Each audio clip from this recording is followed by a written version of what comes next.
I can hear you. I can definitely Okay. hear you. All We right. in I'll there. fall back till I'm ready. Oh, you say you fall back?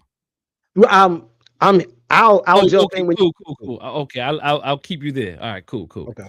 So, um, so again, FBA prescribes how you view immigrants, pursue reparation, relate to Pan Africanism, and define group loyalty. It defines how you see these things. It dilutes your ideas. It gives you ideas such as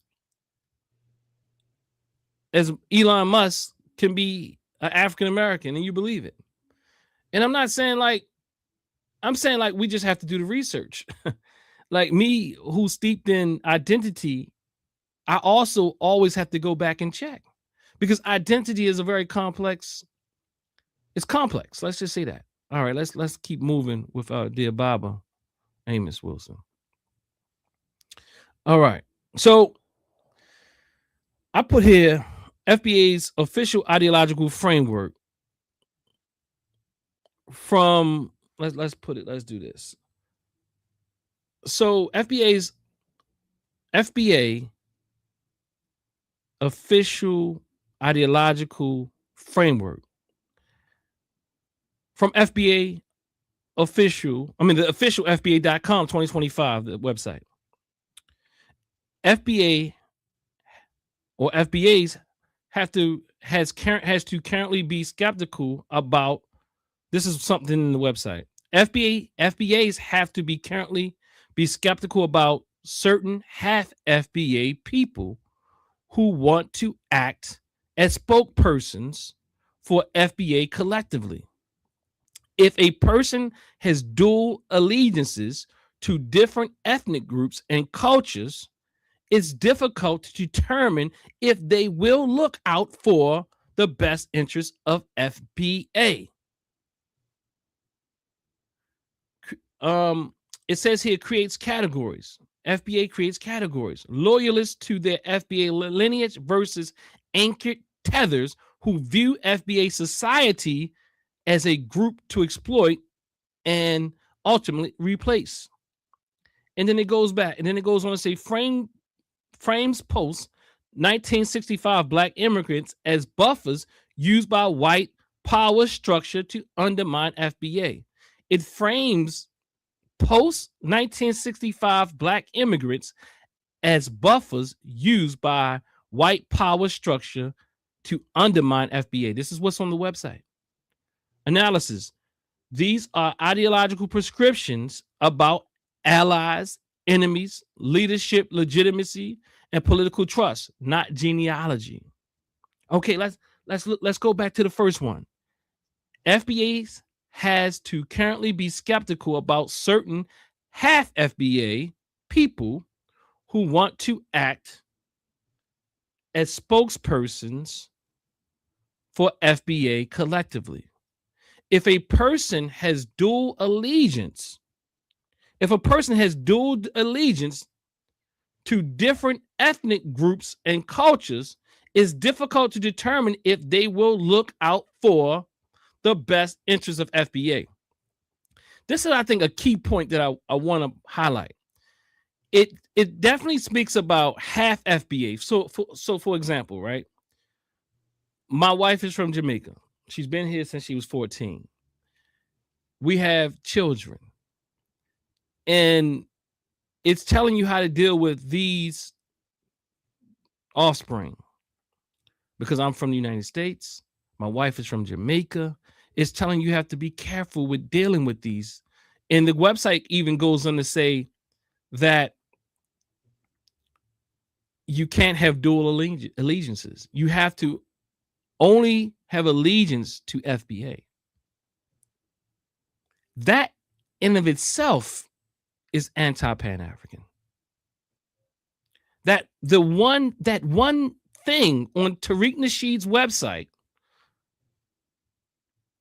that one aspect on Tariq Nasheed's website is clear that you have to be. Hold on, I want to say thank you for the super chat, super sticker, or whatever. Thank you, John Kane. I think, John Kane is the one who came in the building. All right. I want to say that it says that you can't have dual allegiances. You have to be totally committed to FBA issues and FBA issues alone. That is on Tariq Nasheed's website, his official FBA.com. Tariq Nasheed is the one who created the label. Tariq Nasheed is the one that everybody is afraid to critique because for whatever reason. I'm talking about, you never really hear FBA people really critique Tariq Nasheed in any significant way. Not in a significant manner. And what they try to do is juxtapose Tariq Nasheed next to Umar Johnson as if people who identify as Pan-Africanists actually take Umar Johnson seriously. And we have mad critique for Umar Johnson, which is bonkers and is disingenuous. I was listening to the show, and I know my dear brother knows this as well. He knows that. I'm talking about Brother Ted, like he knows that. Like he's sitting there on that couch, you know what I'm saying, in the groupthink, and I know he knows that and he knows that I have mad critique for Umar Johnson. And most of us I've had critique for Umar Johnson, and to the degree that on Dr. Mayat's show, Dr. Mayat, myself, and others are saying we question whether or not he qualifies, again, because identity category, there's some qualification there. You know what I mean? There's some qualification to these social constructs. So does he even qualify as a Pan-Africanist? Past the rhetoric, past what he says out of his mouth, does his actions align with Pan-Africanists or Pan-Africanism, whatever version he's practicing? I think in any social construct, we can challenge whether or not a person really meets that criteria. And that's what we don't understand. But the reality is we challenge Umar Johnson. See, those people like Sincere Love to God, those people like, I think my brother Ted would critique. I will say that. I don't know. Ted is kind of dealing with this whole Indian thing too. Like, look, that's my brother too. Like, we've talked about this before. I just didn't know how far it went because for the most part, he can be logical, but I think Ted is one, like, he's holding on to the whole idea about his grandmother said this, that, and third, and respect to that. But at the same time, I think he's not really considering the damage of an FBA, the identity label. I think he's not considering the damage because on the surface, FBA makes a lot of sense for people. It for me, is a very attractive term. And I understand how it describes us. It sounds pretty cool. And if Tariq Nasheed had not been the one who created it, and it wasn't created under these circumstances, and it was created from more of a pure need, on a need basis, I wouldn't have any problem with the term. But the term itself is loaded with Tariq Nasheed's ideas. He created a term, and you're going to argue that it doesn't have an ideology. There's no reason for any new terms to describe things if there's no ideas behind them. Like, there has to be a set of ideas to say we need this for these reasons. And if you go to the website, again, he says FBA has to currently be skeptical about certain half FBA people who want to act as spokespersons for FBA collectively. If a person has dual allegiances to different ethnic groups and cultures, it is difficult to determine if they will look out for the best interests of FBA. So he said, no, they cannot serve as leadership. So Pan-Africanists can't operate, at least as leadership. They at least as leadership. They can't operate as leadership. That's the ideology. The ideology is saying you can't be a Pan-Africanist and also be in leadership in FBA. Like, again, who makes that decision? There's no ideology. Again, I asked the question, who's the judge? There's no organization. How do you decide that? Again, you say that we all are FBA, but then who decides whether or not, who makes that decision? Like, where did that rule come from if there's no ideology? See, there's a mixture of anachronistic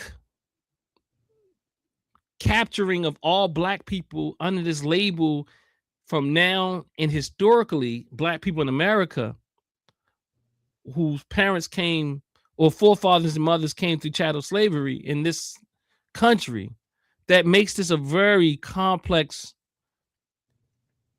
scheme that he's putting forth. It's creating a way to confuse your mind, because there's aspects of it that pulls on your emotional strings. When you start saying, well, Stevie Wonder's an FBA. When you start saying that, Martin Luther King was an FBA. When you start saying things like, Billie Holiday, when you just start saying all these historical figures are FBA, it does something. It puts you in a trance. And I'm being real honest, because it's a very strategic trance that he's putting you in. And as Dr. Amos Wilson speaks about, we have historical amnesia. We also, he says, we historically, when we don't know our history, we're actually hallucinating. He says it's essential that we understand our history, and then we also understand, as we're talking about here, identity. Because, see, he's mixing and meshing identity and rewriting narratives, and his disciples come on here and say stuff like that. I don't think he's from the Nishidian strand, though, but he might be he is an offshoot of it. FBA is a subgroup of that's a subgroup of the African American population in this country. It is not the 41 million they claim, or 42 to 43, wherever you go, you get the numbers. It is not that. FBA is an ideological movement. I hear, like, one thing I appreciate about my brother Ted and even Sincere is that they're clear. They've used the word movement. They say FBA movement. The word movement is indicative that it is a political endeavor, and political endeavors require some ideological framework or some framework in the making. It might not be a well-established framework or has well-established frameworks, but it definitely has Tariq Nasheedism and Tariq Nasheedism in it. Family, show me some love. Make sure you like this video, share this video, subscribe to the channel. Let's see what the time looking like. Okay, so again, let's get through this. Let's get through this presentation, family. So, so something happened here. So, let me just do it this way because it kind of went off. Okay. So let's get back to this. The second point, creates categories: loyalists to their FBA lineage versus anchored tethers who view FBA society as a group to exploit and ultimately replace. This is what they put out. You know what I mean? And I'm not saying there's no individuals out here that don't have some interesting ideas, because people do. But I have not seen the group that is as vile, as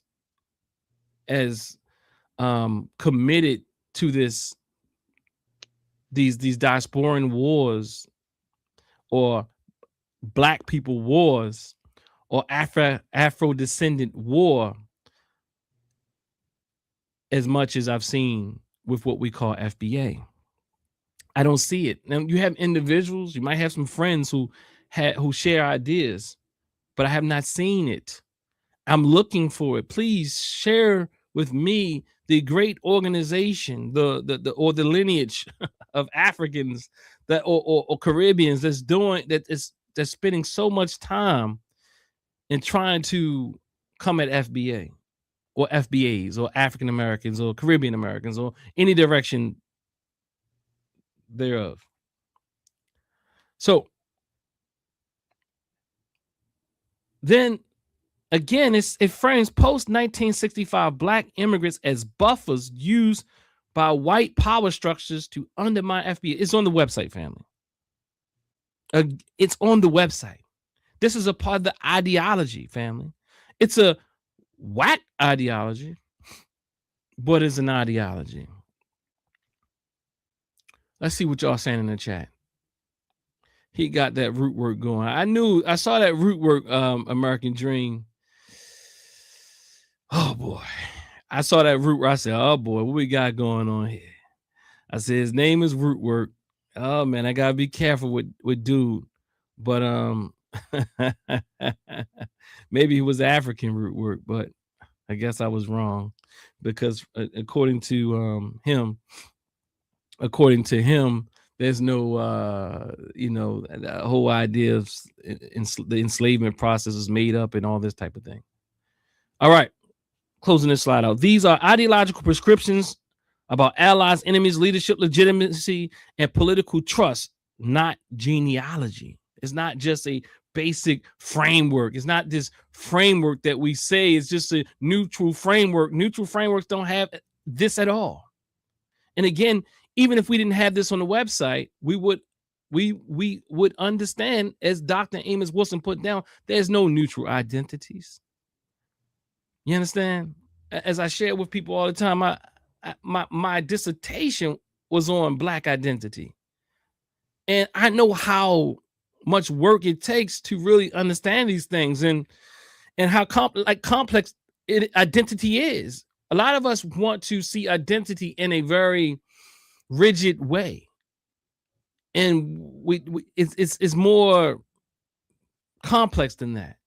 Sometimes I hear people say, well, that's a nationality, not an ethnicity, and this and that other. But we have to understand, even in that, there's no hard rules to these things, because there's no hard rules to lots of the things that we fight about. And that is the struggle in social science. Social science is, you have to operationally define things. And that's the essentialness. Okay, how FBA identity was formed. Wilson's conditioning model applied to FBA. Leadership. Tariq Nasheed coins and promotes FBA. The official FBA.com codifies the doctrine in a very loose sense. It's a whack doctrine, but it is what it is. It's there, right? Ideology production. Rules about who is FBA, loyalty tests, anti-Pan-African narrative, suspicion of immigrants. It's there, y'all. It's there. And it's more that's inside the heads of the leaders than what's on this website. Let's be clear about that. Social conditioning, rewards, in-group validation for staying on code. If another one of them say stay on code, I'm gonna Earl, I'm gonna throw up, like be on code, stay on, like you sound like a robot. It's sickening. Stand on code, stand on code. And they say it the same ways. And the reality is, it's so funny because I sit here and when I can't stomach their videos much. But when I go over to their stations for a little while, then I realize they are imitating Tariq Nasheed. These are clones. They even smack their lips like them. They even say you dig like them. I'm like, whoa, this is crazy. The cult is real. You know, cults have evolved. They don't look the same anymore. As Brother Unc often speaks about, there's something called an internet cult. You know what I mean? So we really have to be clear that just because it doesn't look like it used to look, it doesn't mean that it's not a cult, family. Cults are real. So, man. So, again, media dissemination, podcasts, YouTubes, social media, spread talking points. See, Dr. Amos Wilson spoke about the spreading of the ideas and the ideologies and the culture and through media. And Tariq Nasheed is a media influencer. Again, I often say that if you don't want to use the word leader, he definitely says he's an influencer.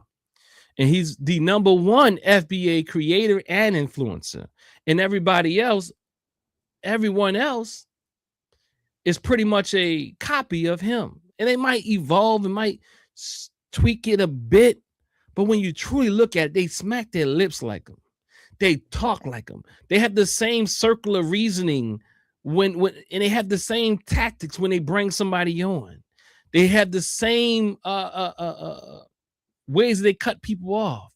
He has a book that they have studied and imitated.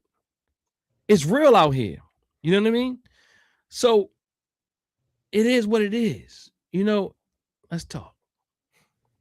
So again, social conditioning rewards to in-group validation for staying on code.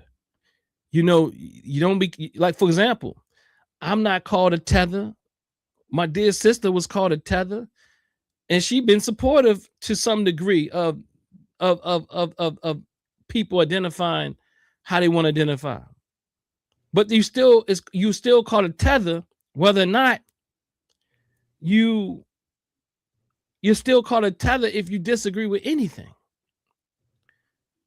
And you don't have to be from another country. The brother who came on earlier, I use brother loosely, but I know he's my brother. You know, you guys, sometimes your brothers are sick. It is what it is. You can't, when your brothers are sick, they sick. But the brother came on earlier. And what did he say? I just lost it. He said that they are tethers. He's the extreme variant of FBA. What was his name, y'all? Oh, his name was Rootwork. Mm-hmm. Rootwork. He said that all Africans and Caribbeans are tethers. If I stand correct, he said they're all tethers. So again, we have to be careful in the movements we create, because it doesn't see that apple is not too far from the origin, the primary root of FBAism, from the Nasheedian variant. See, the Nasheedian variant knows that it will create things like that, because you're going to always have extremes. And if the variant itself is an extreme already, it's going to create even more an even more intense and potent variant of whatever it is that you're creating. In this case, FBA.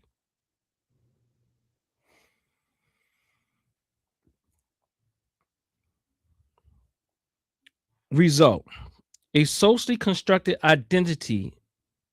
This is what it is. FBA identity was formed. Result: a socially constructed identity with an embedded ideology. It's not a neutral label.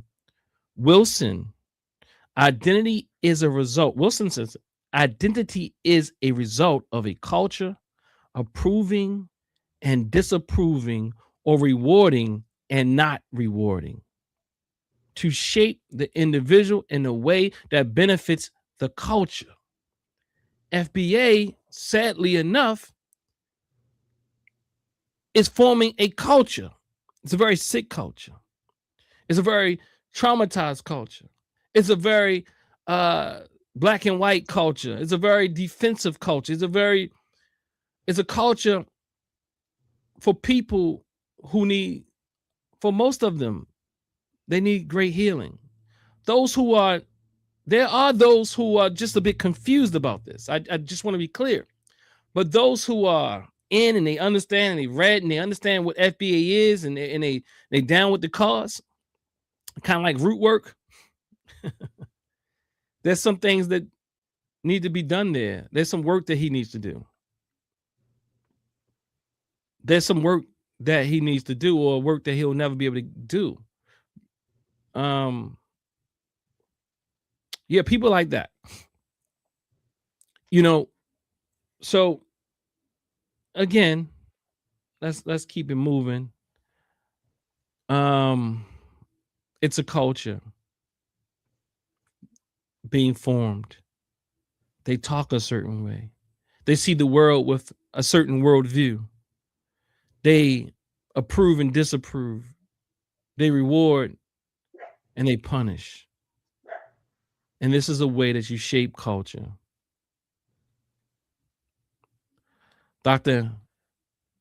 Amos Wilson says, let's listen to him. We must recognize that the basic identities of the oppressed are largely socially manufactured by their oppressors' culture and related social practices. And to a good extent, what we call Black culture in America today, even though it has deep African roots and African history still buried in it, is still related to and incarnations of Europe-centric culture. And we've got to recognize this and deal with it. We just can't praise it.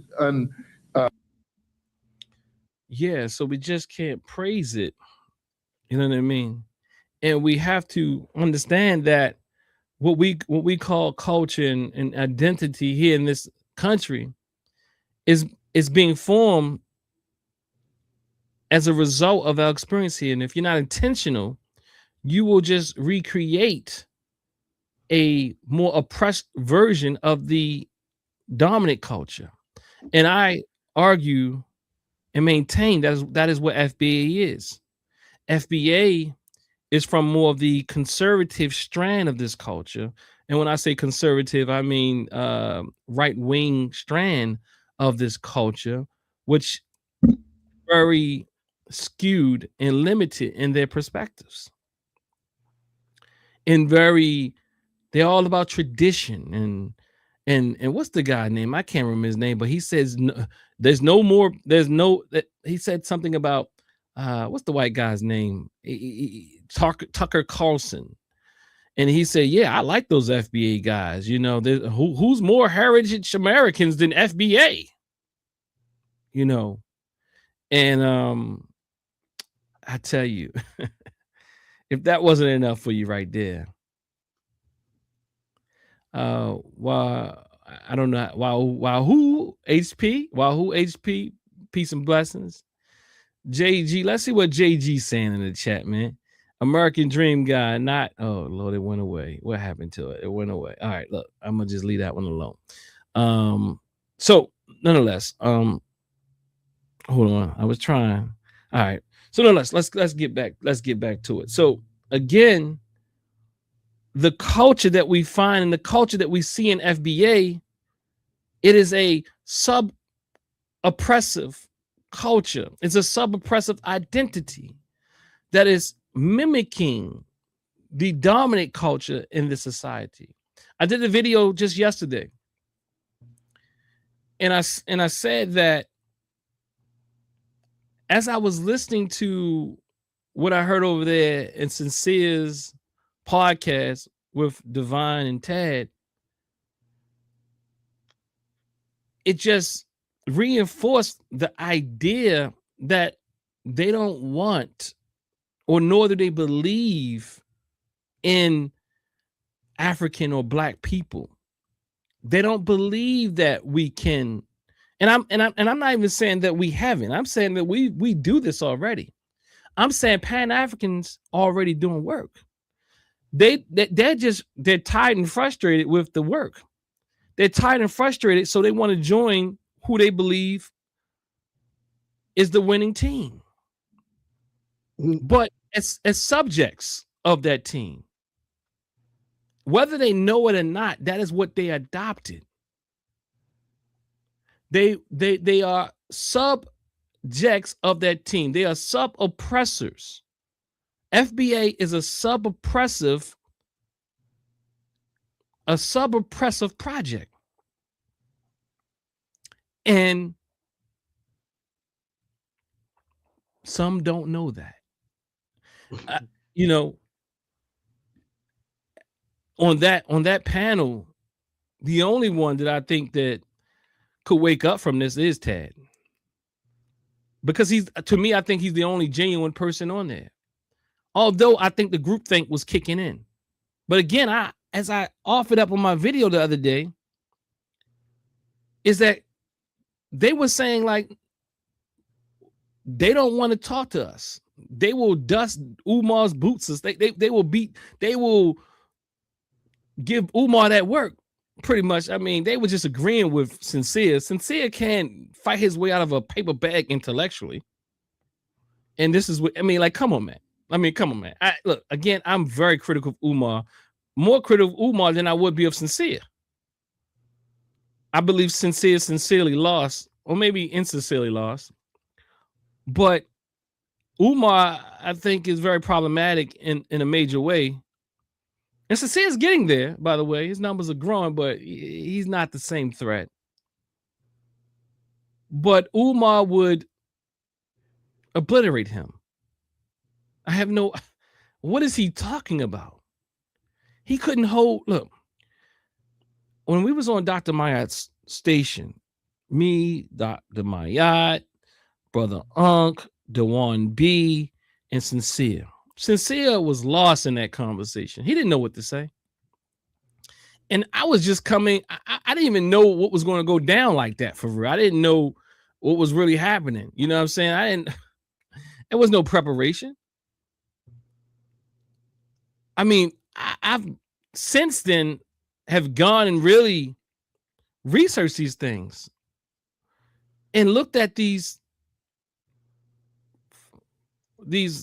claims, and they're not real. These fallacious ideas. And I've already known that they weren't, but even the ones that I thought could probably have some relevance don't have any relevance. They say stuff like there's no delineation on the census, and they say that we need this FBA title to get reparations, and they say all types of stuff that others start to walk back once they start to look at my videos and maybe other people's videos. Because I listened to the brother African, was his Pan-African think tank, and he was saying some real stuff over there. I heard him today. I'll probably start listening to him a bit more just to see what his perspective is, because what I heard him saying, I share perspective. I'm not assuming he watches this station. I'm not assuming that either, but I do know that we have similar conclusions, and I appreciate what I've heard from him thus far. I think I see something going on. Hold on.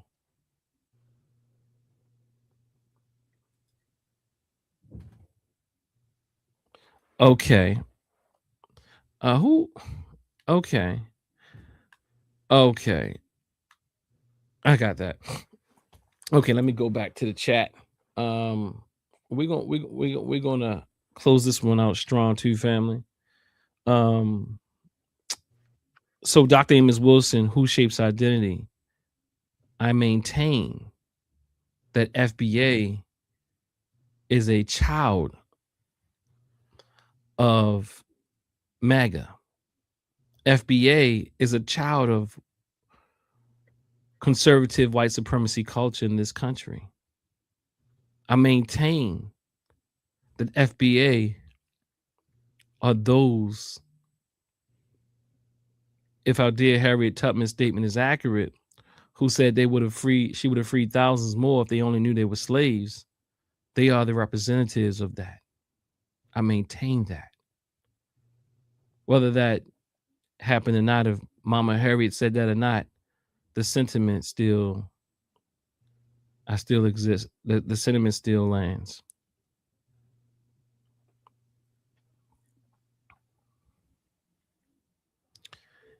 FBA's anti-Pan-African stance, documented positions from FBA and ADOS leadership. FBAs often say Pan-Africanism is dead. I don't really hear real FBAs, because those who just say I can identify an FBA, I like it, they don't really know. They're not really they don't really know. Like, and if they do know, it's kind of like they don't still know. Like the impact in the mind, the deposits, what they're trying to deposit, and what they're trying to deposit in the minds of our people, and the impact that it will have. I think that, again, those who say that you can be Pan-Africanist and FBA are extremely confused. Whether that's because they lack the information or because they haven't fully been ready to wake up, they're extremely confused. African Americans are more genetically connected to white Americans than other Africans. They say stuff like that. they say stuff like that. You know what I mean? They say stuff like that, and then they will say, well, they all look. This is a movement in its infancy. It's not going to get any better. It's just going to get worse. Again, I like to go back to my thought of the statement I made earlier, is that, and I want to say that several times, is that you might find some pseudo ideas within individuals in Pan-African spaces or African-centered spaces, but this is not the movement itself. You're going to find pseudo ideas wherever you go, but FBA is a pseudo movement. It is a pseudo identity, and it has a pseudo ideology that undergirds it. And not only what undergirds it, but what it's still building and projecting forth. FBA is toxic. The leaders of FBA are toxic. The influencer, the creator, the person who coined the term is a toxic person. If you can't see that, you're blind. And you're really blind. You like, or you're trying to, or you're hurt. You get some special feeling about being perhaps in proximity with this person, or perhaps you think you might make it on Hidden Colors 20. See, this is a thing. People will do some strange things for a little change or potential change. Not social change, but money or potential money. And maybe not money, but potential popularity. We have to really look at this in a political way. We cannot look at FBA and identity in an apolitical way, because identity has the ability to destroy us. Identity has social, political ideas that have the ability to destroy us and stop other things, to make our struggle. No, we have to fight this thing. And when people ask me whether or not I would sit with Tariq Nasheed, I think people think that somehow Tariq Nasheed is a person that is, why would I sit with Tariq Nasheed? Tell me that. There's nothing about him. And, there's nothing about sitting with him that I would feel good about. I don't want to be in Hidden Colors. It would help me be popular. I'm not worried about being popular. I do want these messages to get out. If I was popular in the way that we were promoting and pushing healthy forms of Pan-Africanism, yeah, let's do that. Healthy forms of healing, yeah, let's do that. But those things that perpetuate trauma in our community, that's problematic. And I don't want anything to do with it. It's just gotten worse over time. It's gotten worse over time. But I'm saying Hidden Colors and the power that we give this person has just gotten worse over time. People say, well, they used to be different. Umar was different. No, see, the thing is, I've been warning people about this for a long time. When you see them act immature, that is indicative of their trauma. People who talk the way they talk and behave the way they behave are showing you who they are. And we think that somehow we all flawed. And I often say, I get it. We all got what you call flaws. And I say, well, I'm not speaking about flaws. I'm speaking about frauds. There's a difference between a flaw and a fraud.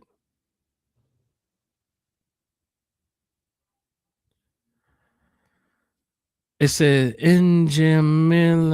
I can't say the name. Njemil Atan. Njemile. Okay, thank you. Do not waste your energies on someone like Tariq. He is a demon in disguise. He is toxic. He and his followers are the same. I'm hoping, like, I would say, I definitely agree with the Tariq part, but I'm hoping that we can win some and heal some of the minds of the people who are following him, because there's so many people that, as one person said earlier, they used to follow Tariq. See, we have to learn how to identify certain personalities. And it's very clear to me that Tariq Nasheed and his personality is that which will continue to utilize pimp tactics to get over on our people. And it's not even about getting over on our people. Let me reframe that.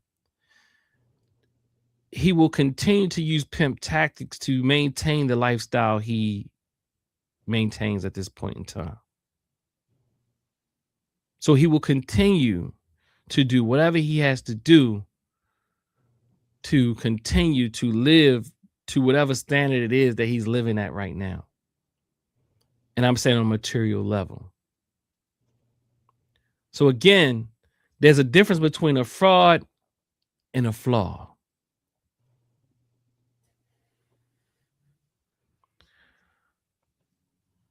Okay, so advocacy, FBA's anti-Pan-African stance, documented positions from FBA, ADOS leadership, advocacy for limiting Black immigrants' visas. They do things like that. BW21, so on and so forth. Wilson's counter framework.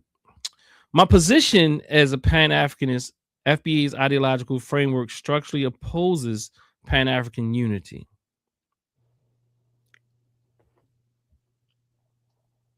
Do I do with my life? Identity, to the extent that it is a cultural product, and identity is a cultural product. And I want to emphasize this because, you see, in this society, we stress individualism.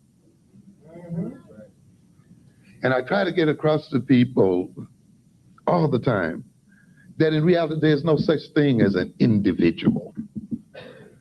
That is a social fiction. It is a type of label we use, but it does not exist in reality.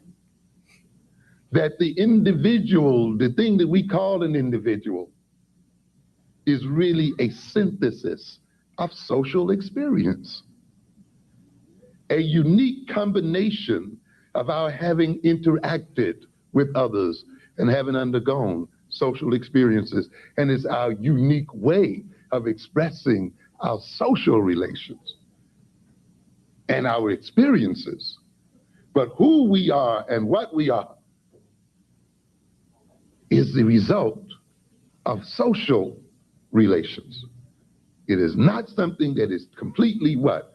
Unique to us and not shared on some level with others.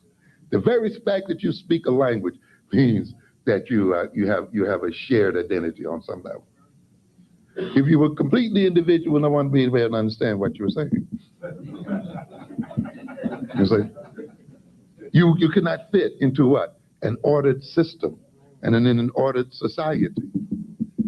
If you want to imagine you can be a complete individual if you're in space all by yourself. But then what would be the point? It would have no what? No meaning. It would be pointless. Even the concept of individual can only achieve its definition within a social structure. It only has meaning within a social structure and in terms of relating socially to someone else. Otherwise, it is pointless. It is the social that creates the individual, not the other way around. And yet those who rule over us, you see, will have us think that we can be individuals in and of ourselves and by ourselves without any connection whatsoever to anyone else. And in that way, of course, it can maintain the disunity of our culture and maintain our disunity as a people and ultimately destroy us as a people. So identity.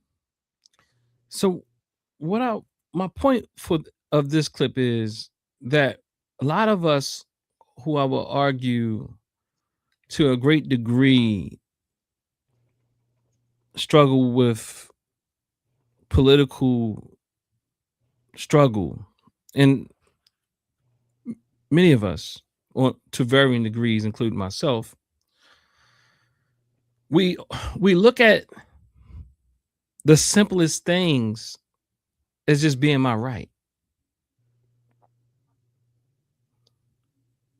Like, it's my right to identify how I want to identify, but not knowing and not taking into account, because it's not even your radar, the social, cultural, political implications. We think that we have those rights. First of all, I put here on the slide, rights granted by oppressive systems can be withdrawn when inconvenient or when convenient. Again, when we say, well, it's my right, I have the right. I hear people say they have the right to do, like, you can do it.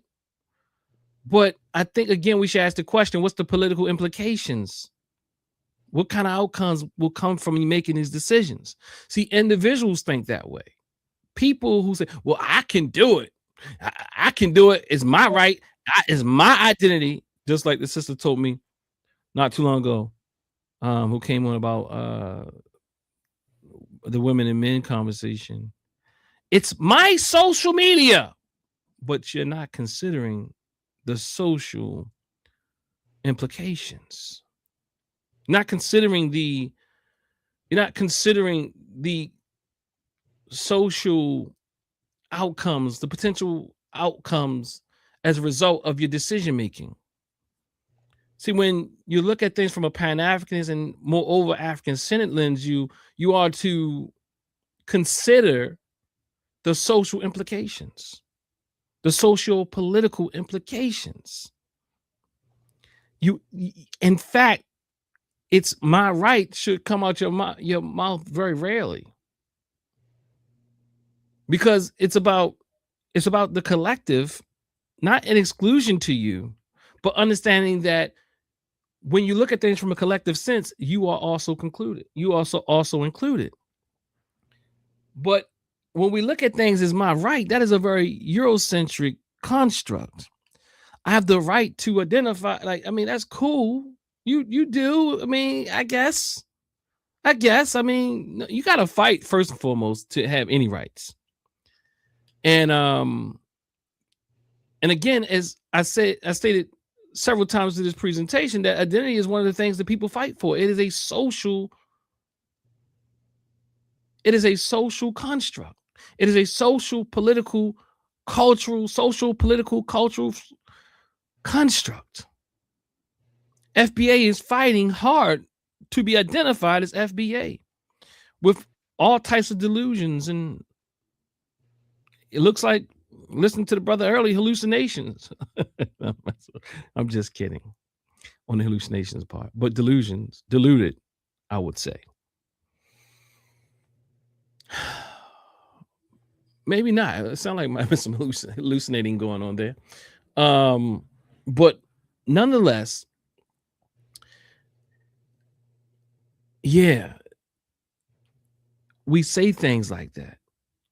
But we have to be very intentional. People who operate from a social political framework and ideology realize that you don't just do things because they feel good or they feel right. You have to really consider, is it aiding in your cause? Is it detracting or subtracting from your cause, the movement that you're fighting for? You have to ask the question, how does this fit in this movement? FBA is a anti-Pan-Africanist, anti-Black internationalist, or what have you, construct.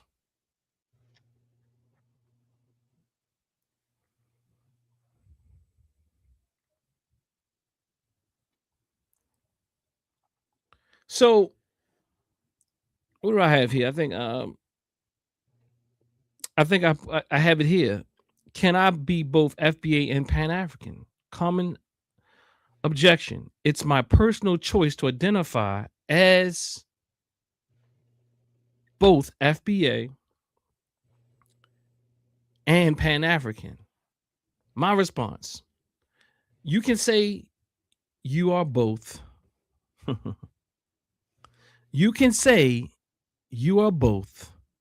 But as Wilson argues, ethnic identity is a prescription of behaving, for seeing yourself and seeing each other and seeing the world.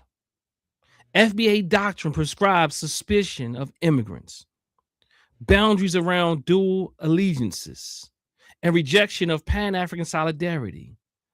Pan-Africanism prescribes transnational unity and shared struggle across the diaspora. These prescriptions point in opposite directions. These prescriptions point in opposite directions. Individual self-description is real, but the political content of FBA ideology has objective effects that undermine Pan-African projects, regardless of personal intentions.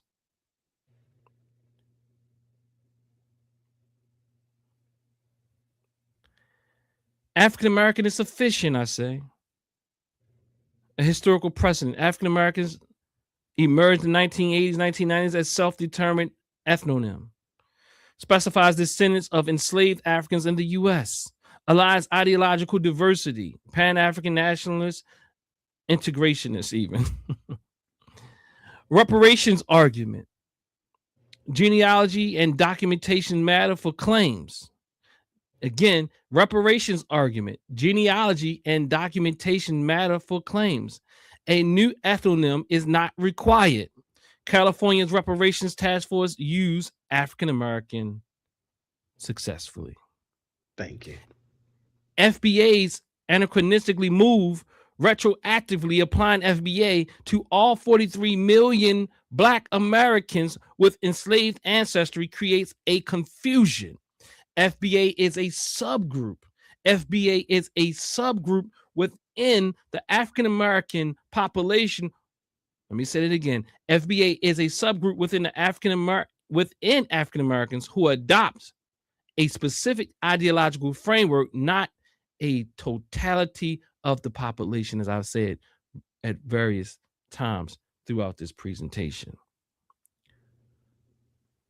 So, in conclusion, I want to say identity as power. Identity is never neutral. It always carries ideology. FBA is an ideological project which prescribes boundaries and loyalties. FBA is an ideological project that prescribes boundaries and loyalties. It creates internal divisions and rejects Pan-Africanism. It creates internal divisions and rejects Pan-Africanism. African American is sufficient. It is a sufficient ethnonym. Genealogy matters for reparation, not a new label.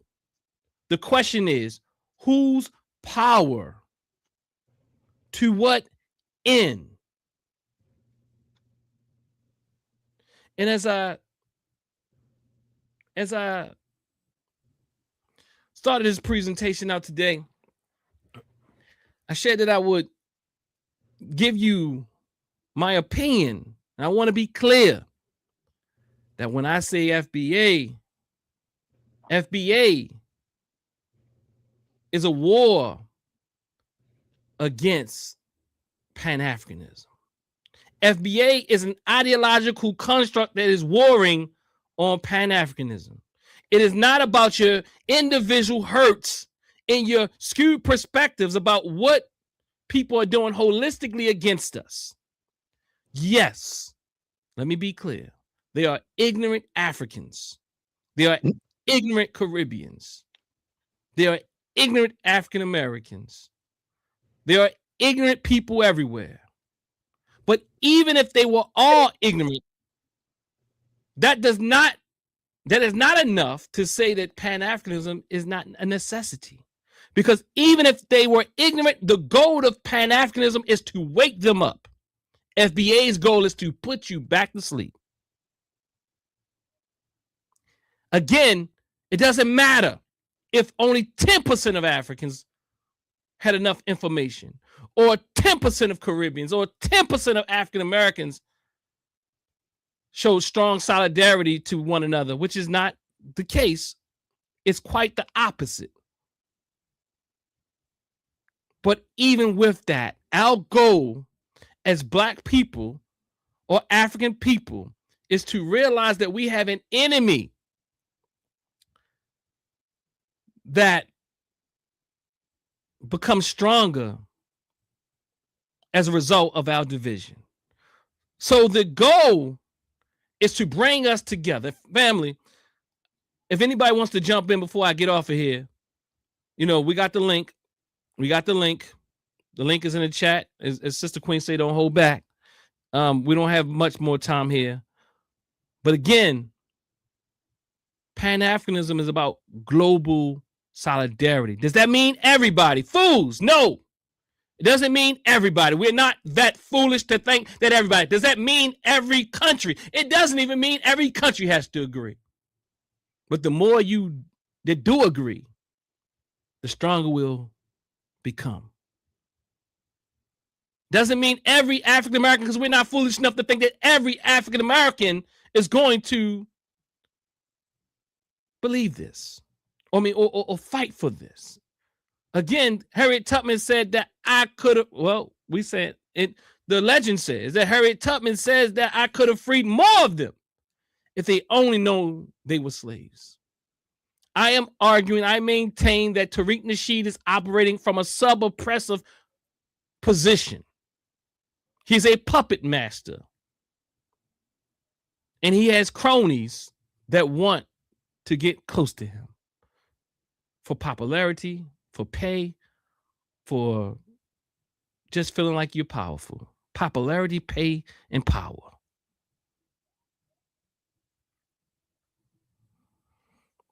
So, family,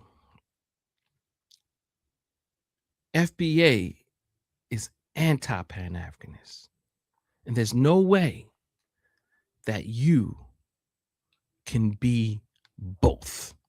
I want to see anybody who argues against this point to put their presentation forth. Not just any loose talking.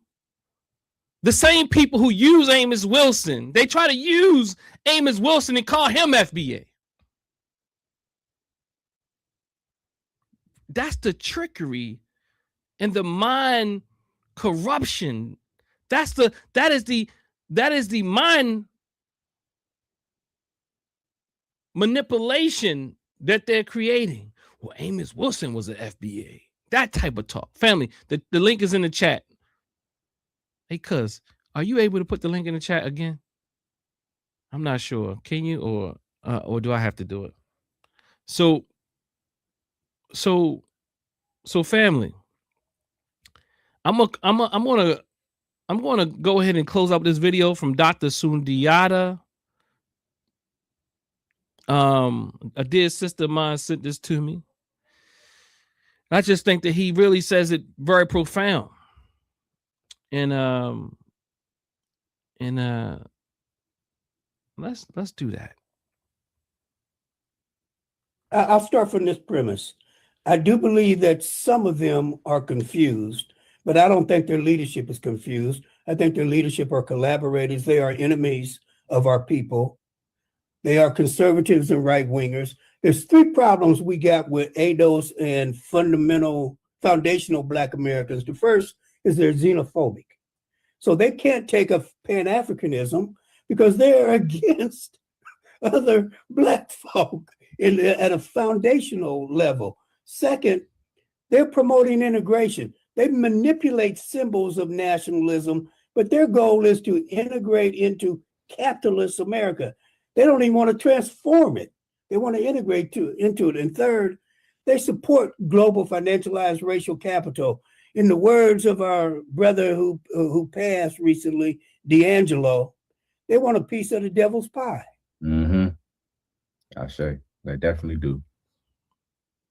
So I see this question about in the chat. How can that's the stupidest question ever. I'm sorry.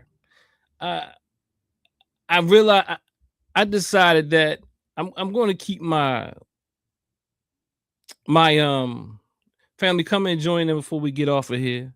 Brother Proper Professor Shabazz, if you got something, come on in. If not, it's cool. You know, you make me feel good just being in behind the scene because got my back. You know what I mean? So I'm good with that. No doubt. I do got a question for you though. You do got a question? Okay. Yeah. And I got, let me read this right here. What I said is foolish. How can FBA be against you all when he has, I'm not even going to say the name, but let's say Pan-Africanist in his new doc? So the reality is manipulators, that's kind of like saying, how can I be racist and I have a white, I've hired Black people. Like, the level of reasoning is off. The level of like underestimating his manipulation is off. You probably couldn't have been looking at this show from the beginning, because the reality is, as I stated from the beginning, that this is a very manipulative project from your dear brother, Tariq Nasheed. He's a manipulator. He is. So again, that's like saying, oh, I hire black people. Oh, I hire Mexicans. Oh, I hire people. I'm not ethnocentristic. Okay.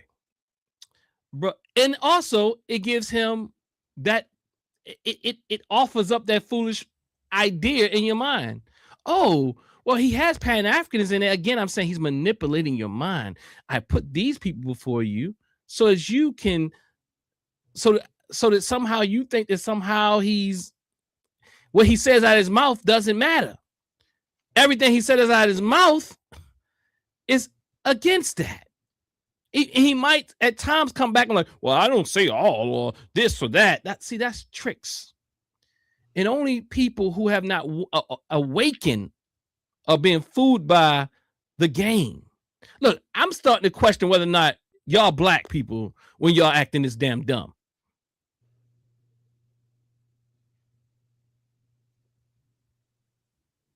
Like y'all never seen people try to swindle you before. Again, I gave myself license to get off the chain just a little bit, but I'm questioning whether or not you've been through anything. If you ever met anybody, you must have never gotten over on, or maybe you just love getting gotten over on, or you don't know how people manipulate our people. I love black people. I got black friends. Oh, I'm not racist. I got black friends. Oh, don't you know Tyrone? Tyrone comes over all the time. We drink beer. Like, come on. Let's do better. Think harder. Think harder. Try harder. Think harder. With all due respect. Nothing against you. But I did want to be a little shocking when I said it. Dre Day. So, please excuse me for being a bit animated. Brother Shabazz, you want me to bring you up? Yeah, you bring me up just for a hot second. Okay. Oh God, where's my mouse? Okay. Okay, you know what I gotta take that off. Okay, I see. Okay. What it is, cuz? What's going on, cuz? How you doing? Oh, we ain't no gangsters. Or somebody said, y'all keep saying cuz. I don't know. I didn't know that was gangster talk. Well, that's my cousin, biological. Yeah, I didn't know that either. But here's the question. In answering your question, your lead question, I wanted to try to reframe it for people, because there are people in the chat that say, yeah, you can be both, you can be all three or whatever. And so my question is, okay, can you be a Christian and a Muslim at the same time? Can you be a Republican and a Democrat at the same time? Like literally be these things, not, well, I can agree with both sides. I can be a Democrat and I can find some ideas that I agree with in the Republican Party. Or, I'm a Christian, but I can agree that there are some things that Muslims do that are okay with me. No, I'm literally asking, can you literally be a Christian? I'm gonna give one a little bit more. Okay. One that hits a little harder. I like the examples, okay, but can you be gay and straight at the same time? Well, that nails it right there. But that's the question that we want to put to the people, especially the people in the chat. That's like, yeah, we are all the same. We can be FBA and ADOS and African American and Pan-African. You can call yourself anything, but right. We know what we're talking about. Right. When the pedal hits the metal, when you really get down to it. Yeah. No, there's distinctions that cannot be overlooked. Absolutely. And that's the thing that I just wanted to like I said, I just wanted to bring it up as the framework of the question, because there are people saying, and even the root work dude tried to say that African Americans and ADOS and FBA are all the same, and then he went really off the cliff or whatever. But no, like you can't hold on to these extremely contradictory ideas. and say that it's all the same thing. You can call yourself what you want to call yourself. Let's do that. Like you can say what you want to say, but what are you doing? You know, again, I'm saying all identities have some qualifying characteristics. Again, you know, a person could probably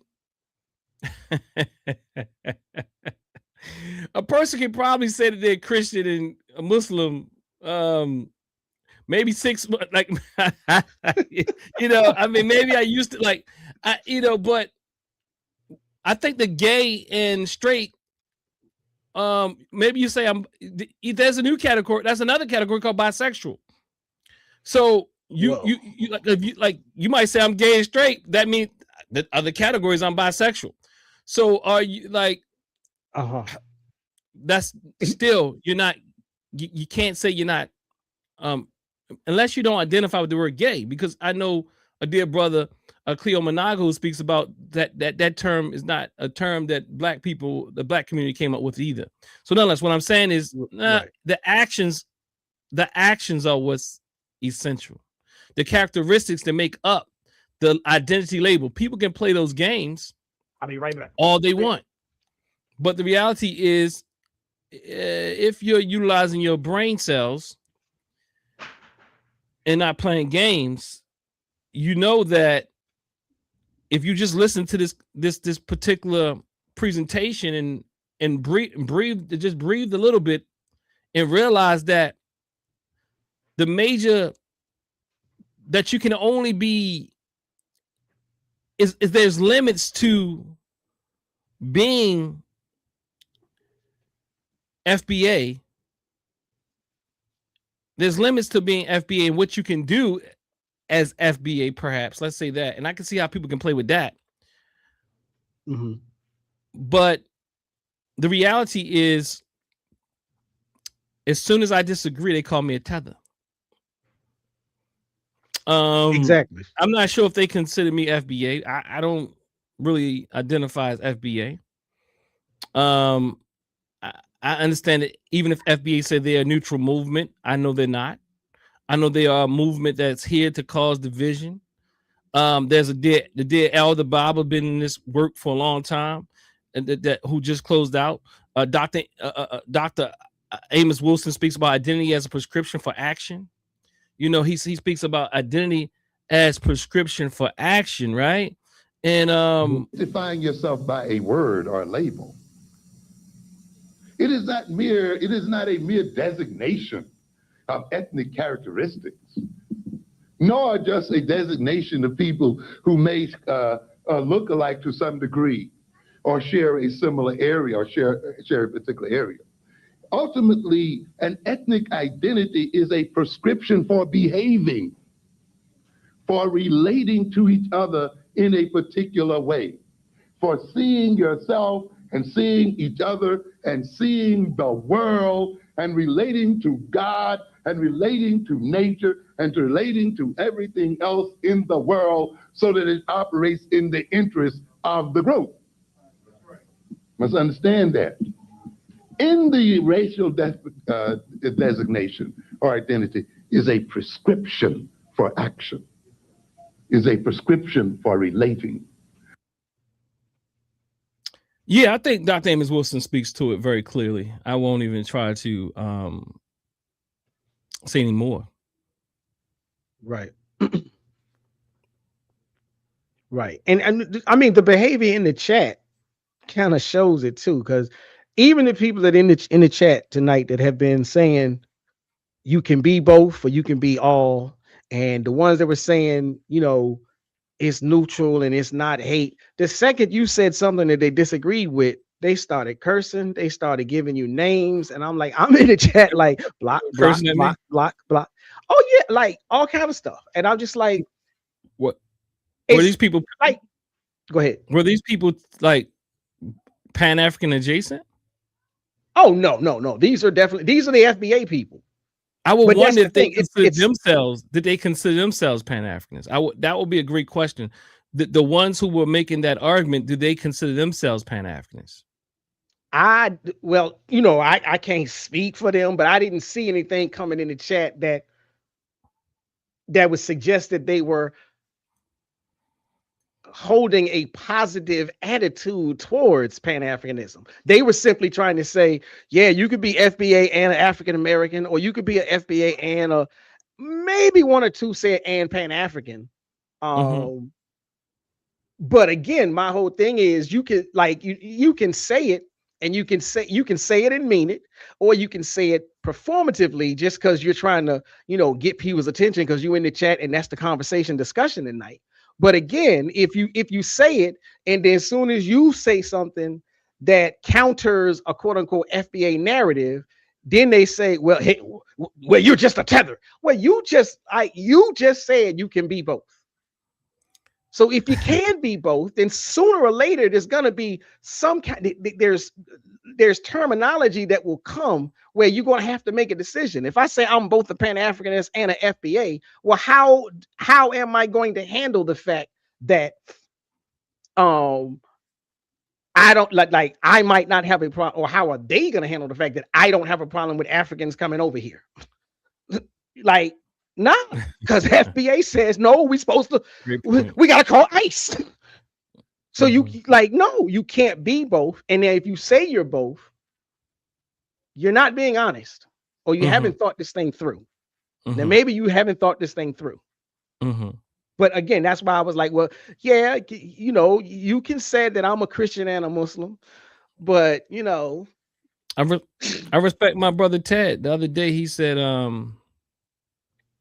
my brother Ted on the show, on Sincere's show, he said, I used to be Pan-Africanist, but I've evolved out of that into becoming an FBA. I'm part of the FBA movement, and the FBA movement is where it's at. The rest of you, in other words, I'm paraphrasing him saying in saying that Pan-Africanism is old, is outdated, and is done. That juxtaposition is indicative that even what people might say one thing, but in practice, in action, as Dr. Amos Wilson speaks about identity as prescription for action, Tad's understanding is more accurate and more honest, because he's saying that, yeah, this new identity, I took on this new identity because that Pan-Africanism stuff is dead. That Pan-Africanism stuff never got us anything. That stuff is old, outdated. This is what they said. So I would at least be more willing to talk to someone who truly is being honest about it being an identity, or I mean, a movement, quote unquote. All movements have ideological underpinnings or goals. Right. So the thing is, those who's, I mean, even Sincere, I've heard Sincere say the FBA ideology, and he's like one of the top ones on the internet right now speaking about FBA. I'm not sure if he's one of the top, but he's getting good numbers as of now. But there's others that I don't know. I can't listen to them because I honestly, some of them I can black something and something else, and like all these FBA people with all these Kemetic names and like African names, like these are for them, this is the evolution, and they all speak about how for the most part, when I say all, a lot of them, most of them speak about Pan-Africanism being dead, and now they are part of the FBA movement. And then some try to be a little bit more, let's say, they just say, well, it's not the FBA movement, it's the lineage movement, it's the delineation movement. So whatever you want to say, whatever you want, words you want to throw, you want to play games with words, I'm not foolish enough to get tricked up in it. I think that those of us who say these things have to realize that we are out of our weight class when we still think that FBA is not a movement with an ideology.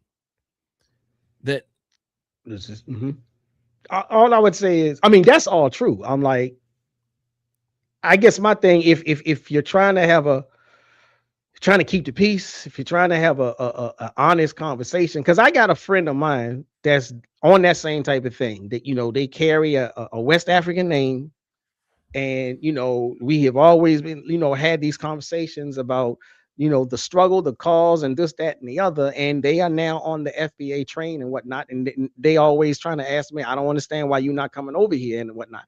And I'm just like, but what is the end goal? What is the things okay, if you say that you feel like Pan-Africanism is dead, I mean, I vehemently disagree, and I spend a lot of time on my channel trying to show and prove that. But if you do say that it is dead, then what is it that you are working on as the FBA or as a member of the FBA movement? Because again, I'm like, okay, fine. You can feel like it's dead. I don't have to necessarily, debunk that. I can, but what is the activities that you're working on as the FBA? Like somebody in the chat tonight said that the FBA has gotten more done in the past 10 years than anything that coming out of Pan-Africanism or any other Black group. And I said, prove it. And they said, even though it hasn't been accepted, the FBA got the HR 40 bill, the furthest that it's been. And I was like, okay, but look, okay, mostly the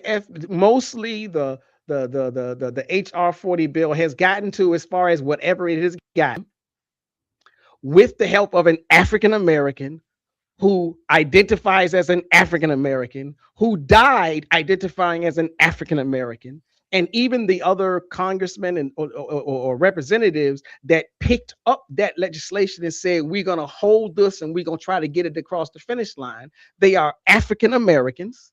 They stand in solidarity with other Black immigrant groups who are in Congress or whatnot. Yeah. So that's still not an FBA. Like nobody up there identifies as an FBA. So to your point earlier, because you said, I think you said something about, when all else fails, they try to hijack the African American and it's just a name. It's just an umbrella term. That way they can grab hold of all of the achievements that either a Pan-Africanist or just an African American who believes in a particular thing is actually working on. Yeah, they're dishonest. I mean, you were very articulate with that. I mean, I appreciate your brain and your ability to even sort through that foolishness. So hey, but you did a great job. I mean, I'm proud to say you my family, you know what I'm saying? It's definitely trickery, and you actually brought some context to what I was saying as far as how they tried to usurp everybody's FBA to kind of to trick your mind and hit you in an emotional space, and they would just claim anything as FBA. Because the reality is, if they were being honest, they couldn't even, like, the mind fuck, excuse my language, I gotta say it, is that they could, if they really were honest about their own argument, they could never say FBA got it furthest. They could only say FBA got it furthest, because that means the people who also identify as Pan-Africanists, again, who are the those who really did a lot of the groundwork on bringing about that bill or what have you, they are also would have been identified as FBA, but they are saying they are delineating between the Black Americans who have identified themselves as Pan-Africanists.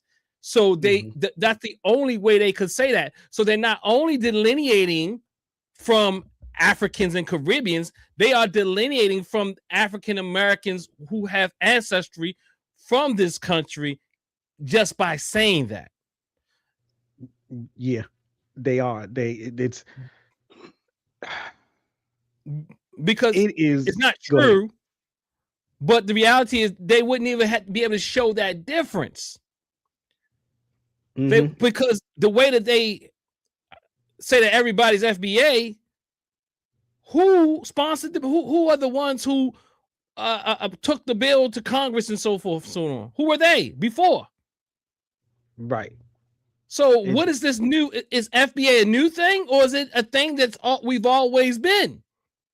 Because they're saying they're always double speaking, and that is how they trick your mind. Like they wouldn't even have to say FBA has gotten it further, because what they're saying now, FBA movement, the FBA ideology, the FBA that which is different than those who identified in Cobra and other organizations like that. They're juxtaposing what Cobra has done in organizations like that and people like that against what they're now calling FBA, which is further showing the delineation that they're creating, even with African Americans who have ancestry who came through chattel slavery in this very country. So again, the logic is off, and it's always off. But you have to really think when you hear them talk, and it can become overwhelming, and it can sound smart. But the problem is we have to slow down, do a deep breath, and really think. And the reality is everybody's not that type of thinker. Some people are like, I don't feel like dealing with that. And that's how most people like I'm not dealing with all of that. Because like even I'm talking about even those who adopt the label. I'm not dealing with all that. I don't care about that. Those are the ones who are not who position themselves from an apolitical position. They're like, I don't care about all of that. And then there's those of us are like, I ain't even messing with none of that.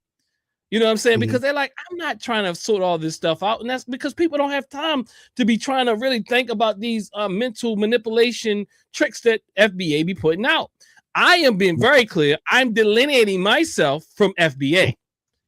Although they do it with me, but act as if they're not doing it. Although they do it with people from Cobra, but in the very statement there, they have shown that they're not only delineating from Africans and Caribbeans, they're also delineating from Africans in America with certain ideological frameworks, hence or Pan-Africanism. Exactly. You cannot be FBA, ADOS, and Pan-African. And I think that ADOS Yvette Carnell would tell you clearly that ADOS is a political movement. Yeah. We know that ADOS is a political movement and that Tariq hijacked it, but now he wants to call it a lineage. We know that FBA, that ADOS created the template for a FBA. We know that Tariq just changed the name and did some strange things with it, but we're acting as if one can be a political movement who call themselves American descendants of slavery, and then others, the next iteration of it, which is FBA, is now not a movement. Is not now they don't have leaders, and so on and so forth. He disconnected himself from Antonio Moore and Yvette Carnell, but then he creates his thing and said, oh, it's not a movement. Oh, we don't have leaders. Oh, but it's the very same thing. I mean, he had to delineate from them because he doesn't. I ain't trying to say this to throw a shot, but he don't have the skill set to approach it the way they did. I don't like them, and I disagree with them, but they definitely have a political mindset on how to approach legislation and legislators, and he don't have that. So of course he don't want to deal with that. He want to keep it social. James Harlem is in the house. I don't know what's going on with James Harlem, but we'll bring him up. As long as he's respectful, he can stay on. Let's see. My mouse is dying. Okay. All right. Brother Cuz, I'm gonna put. Okay, if James fixes his camera and make it look good, we can get him. You're gonna have to get the camera together, James. I'm looking at you. I trust you can get it. All right, man. Look, I see you, man. You got your melanin popping too, bro. Just keep it right there. Mr. Harlem, can you turn it sideways like landscape? I want the full box. Oh God, what happened? So, oh no, yours ain't working. Just go ahead and do your thing. I'm gonna bring you in. Turn it the other way, back like you had it. It didn't switch. Okay, right there. All right, all right. Get back to your position. I want the picture to look good for the family. I want them to see who this scholar is who's coming on to talk. All right, Mr. Harlem, where you calling from? I'm assuming Harlem, but I could be wrong. Your assumption is correct. I'm in Harlem right now. I'm definitely a FBA foundational American black man. All right. What it is? What's happening? Yeah, I briefly caught some of the things you guys were saying, and if I'm correct, there was some confusion about us blacks in America calling ourselves foundational black Americans. Am I correct? No confusion. Oh, well, that's great. Okay, can I ask you a question? I mean, let me make sure I'm understanding what you mean when you say confusion.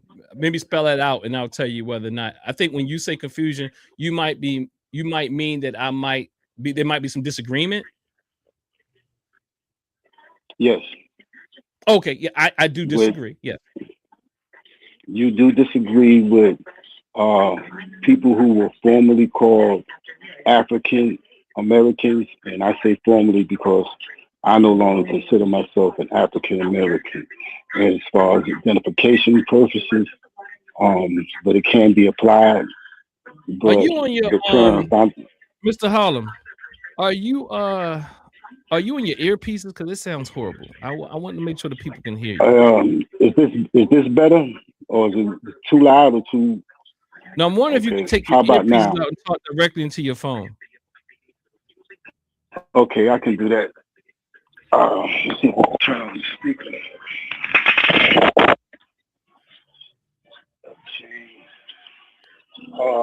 Was that you, Cuz? Oh no, I can't hear you at all now. Jeez.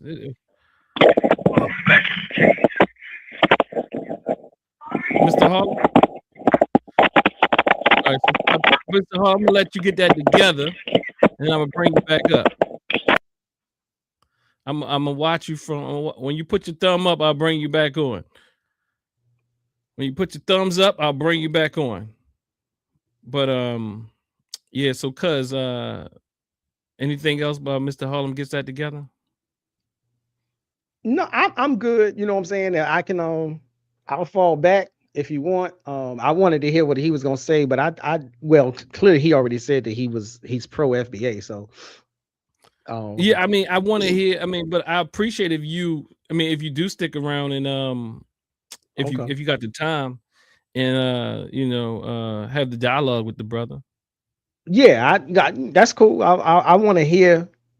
I want to hear at least what he's saying. I'm again looking at the chat, and I think it's just funny. People just have this. To some extent, people just want to hear their ideology spoken.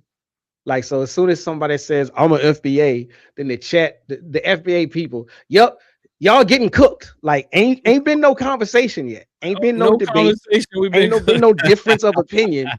You getting cooked because somebody says I'm FBA. That's one of the ideological catechisms. That's just something they say. It's kind of like it must be algorithmically friendly for FBA. It doesn't really mean anything. It's just they've been trained well. So due to their training, what they do is they just say the same words over again.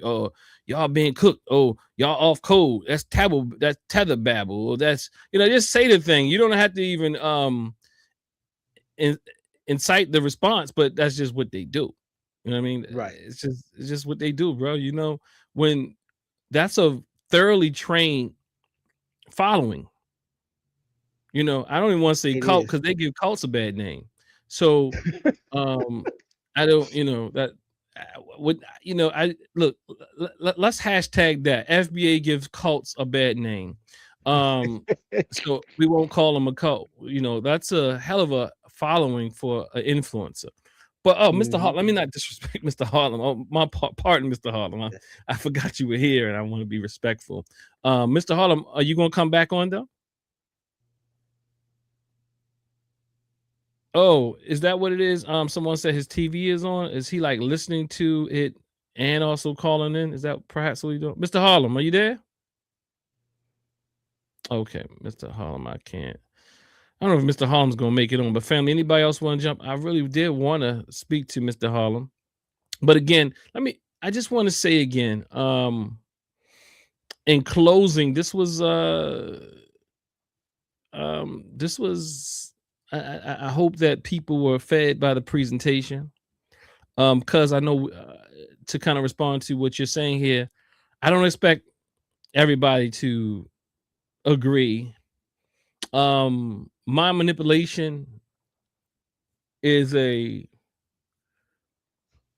process, you know, to remove yourself from authoritative mind control. It's a difficult process. It's a process to see things in a different way when you've been ensconced in a certain ideological perspective. As some of our greatest thinkers say, it's essential to interrogate your ideas. I interrogate my ideas. I critique Pan-Africanism. I critique African-centered thought. I have a whole presentation that I'll be giving at the Association of Black Psychologists 57th convention here in Baltimore in the summer, which is really further evolving and critiquing what I'm calling the reclamation of psychology through my NGA framework. I do think that there has been issues with the way that we've practiced. And I'm not even saying issues in a way. I think that the issues are there. Yes. But what I mean is the issues are also to some degree needed. This is not malicious stuff I'm speaking about. I'm speaking about that there's some beliefs that I believe still get in the way of our healing. There's some approaches that get in the way of our healing, individual and collective healing. And we have to always evolve, and we have to always be analytical and critical of our own frameworks to see how and if they've evolved to also fall in the category of what Baba Wilson spoke about when he spoke about the let me see if I can find it. When he said that in other words, when he spoke about this idea of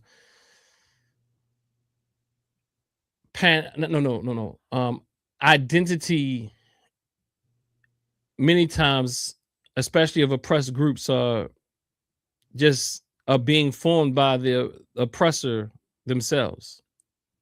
So many times, even when you're forming an identity, if you're not critical of those identities and frameworks, you may think you're doing something that is powerful, liberating, freeing, but you might be just doing the opposite, perpetuating the framework.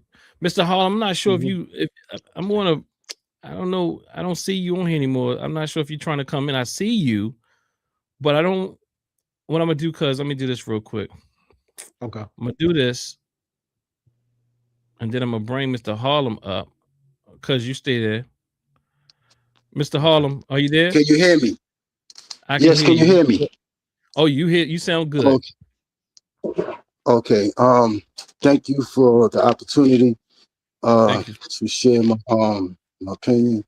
It's the first time me calling your show. I appreciate the intellectual manner that you guys are conducting yourself with, and it is a breath of fresh air from other places I've been. I particularly wanted to ask a question concerning Black people in general, but I will be more than happy to answer the question that you have posed to me. I believe first, as far as my beliefs about being FBA. Well, I think you were asking me whether or not I had any confusion around FBA. And then I said, no, I don't have any confusion what FBA is. But then I said, well, perhaps the way that you're stating this question, you may mean I may have interpreted different than how you wanted to land. So I reframed it to ask you, do you mean that I have some confusion? I disagree with the label FBA to describe Black people here in America whose ancestry come through chattel slavery on this particular in this particular country. I understand. The reason why I'm attracted to it, and also think that it should be something that we use because of its actual meaning, foundational Black American. And I understand that it was born out of necessity. The necessity to distinguish ourselves amongst other Black people who ancestors did not make the contributions that ours have made, yet reap the same or even more of the rewards that's being offered by this country. And I also believe that Can you say that part reparations, again about the rewards? they reap some of the rewards that our ancestors, when I say our ancestors, the people who came before us, some of who's still here, but all that they went through just to make America a better place for Black people who were the descendants of those who were enslaved or those who went through the hardships for hundreds of years. Can we deal with that? What you said so far? Yes, sir. Yes, sir. So I appreciate that framework that you're looking at, and I feel like it's a very authentic lens that you're looking through. But there's no evidence, and there's no necessity to create a new identity label to reap those benefits or to make sure these things are allocated towards those who you call FBA. That the label FBA does not safeguard that. It's the way that is written into law, policy, procedure. It's also what you're really saying is you want to have certain benefits be directed towards certain people from a certain genealogical background or origin. The reason why that's essential is because our people have contributed so much willingly and unwillingly. And there are people who just arrived. They are brothers and sisters. What did you hear me say though? I want to make sure that you really, because I hear you saying something in return, but I'm wondering if you have any, like what you heard me say. And I'm also wondering, after, I just want to be clear, you actually heard what I said. What I've heard you said was that there was no real necessity for us to do that. And I was trying to explain from my standpoint the necessities, and maybe I was being a little bit long-winded to get to the point. I'm just trying to be perfectly clear. You just started. I just want to. So you said you said, so you picked up that I said there's no real necessity to change or create a new label to make sure that we receive those benefits or rewards or whatever you're identifying here. There's no necessity for a new label. You're clear on that? I'm thinking you were verbatim from what you said, what I heard you say. Yeah, I mean, are you following me there? Like, there's like, yes, sir. So with that, I would like to hear why you think that the label is necessary. Okay.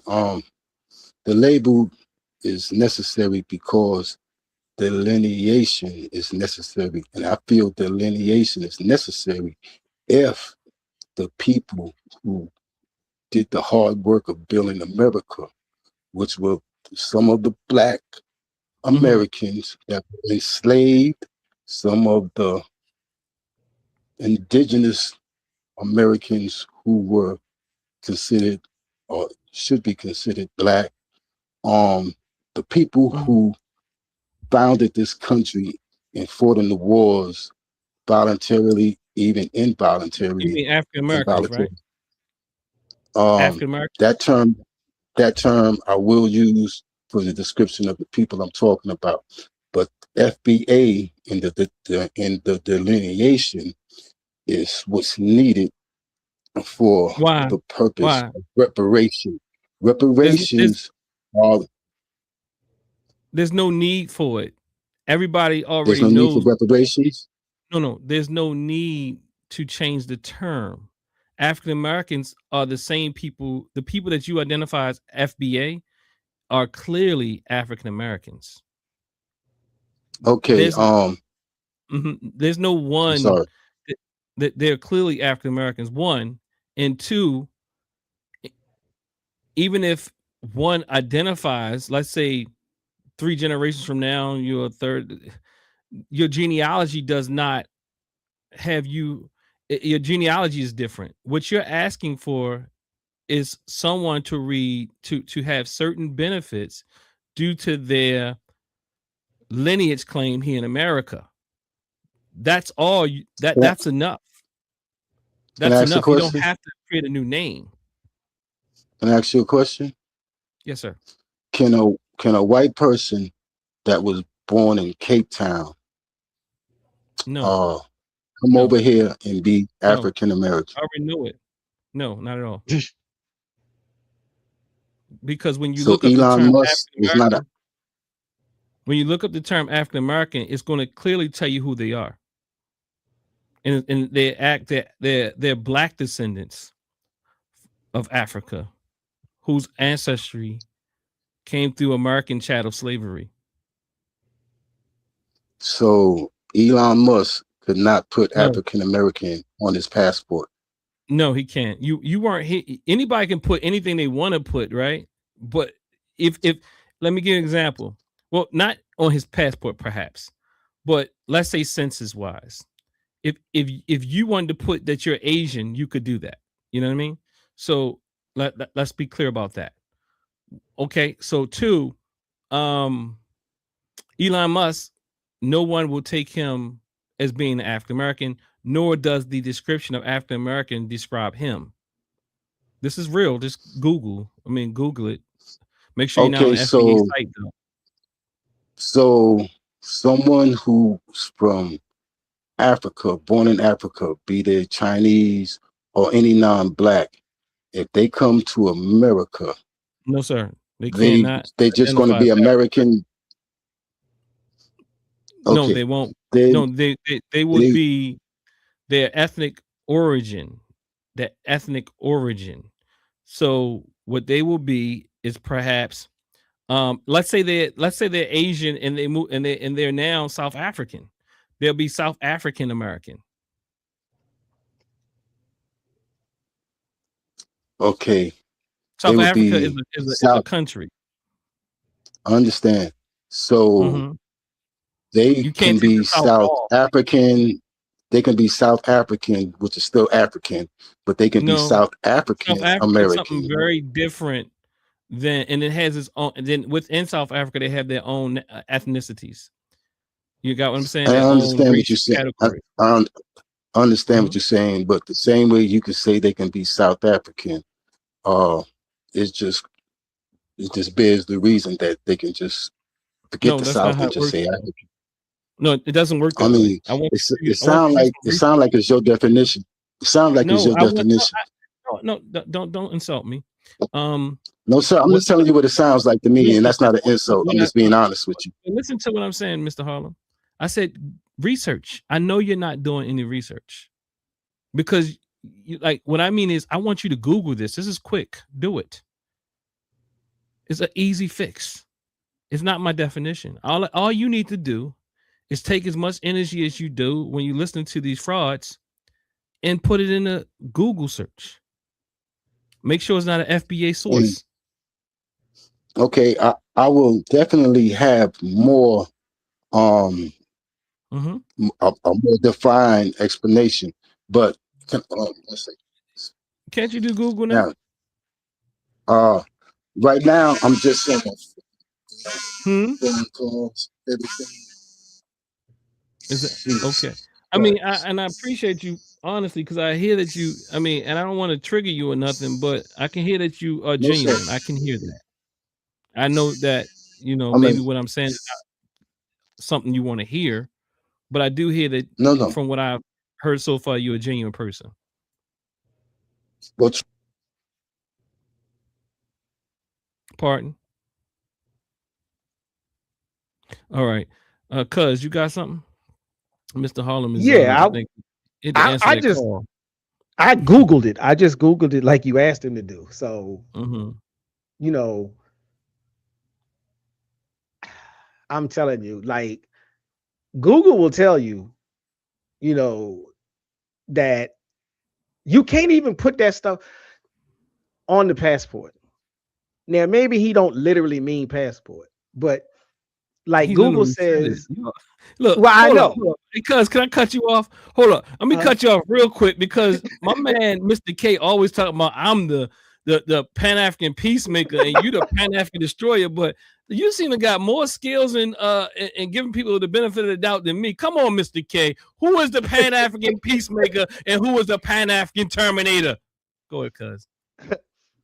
No, and I'm like, so okay, I did the search on Google. And so Google says, as with Elon Musk, a U.S. passport and most state driver's licenses do not even list race or ethnicity.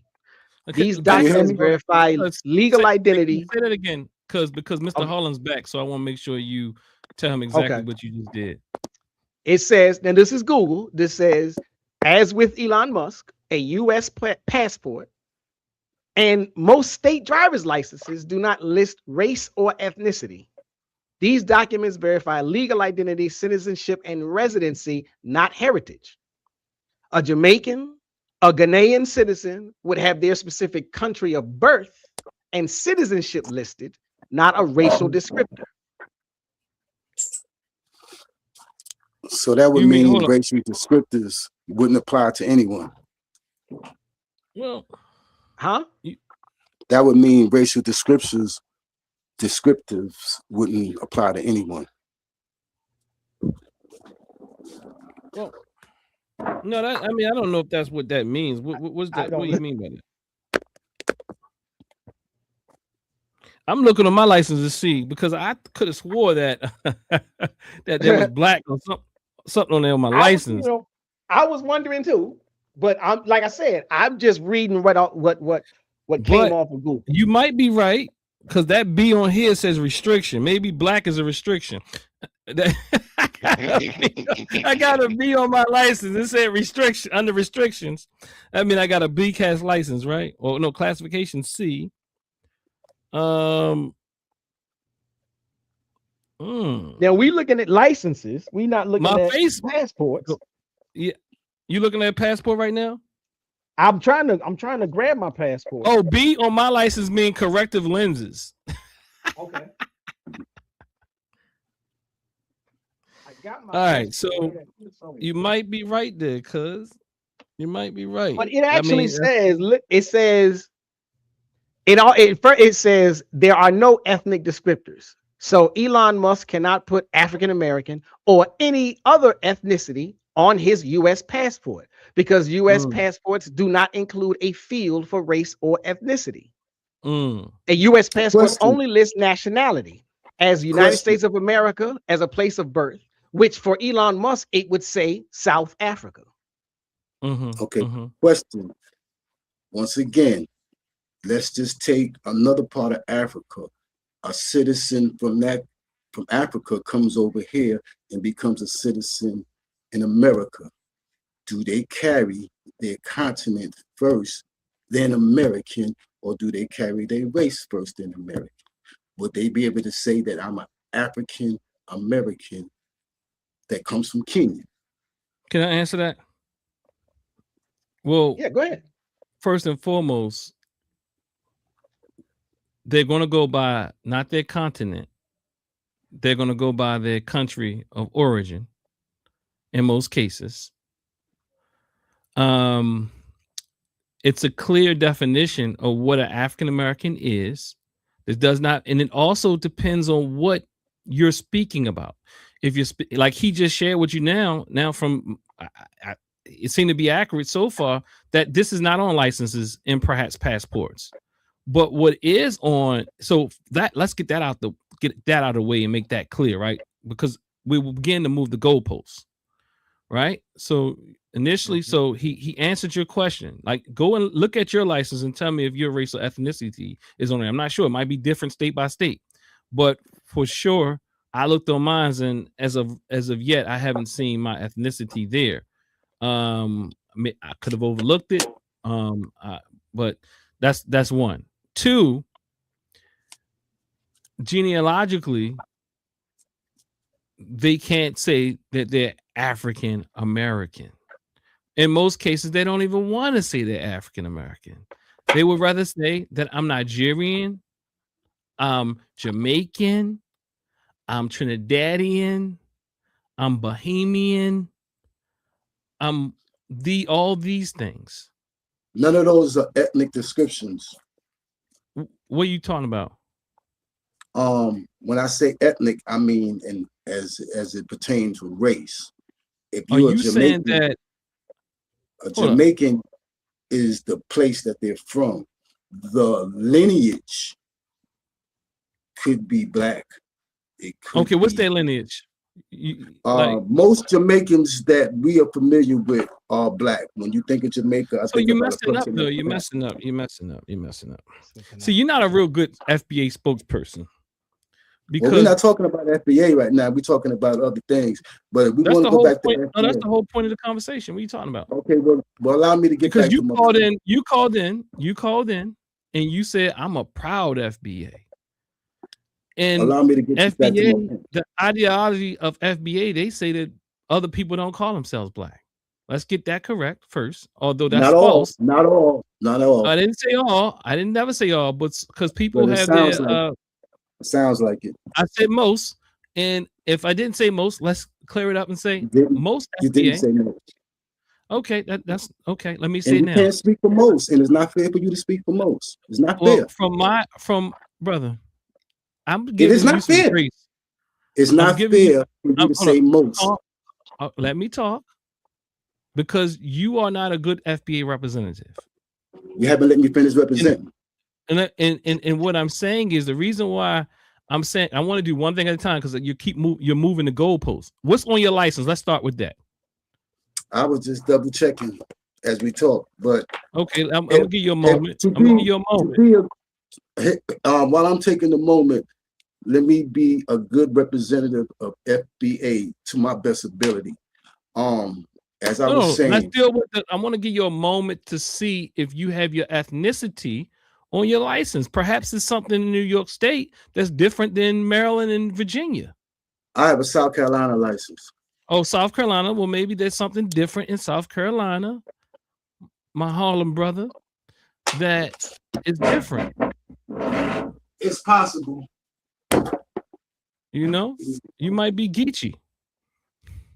Yeah, I am. Okay, well, you damn sure African.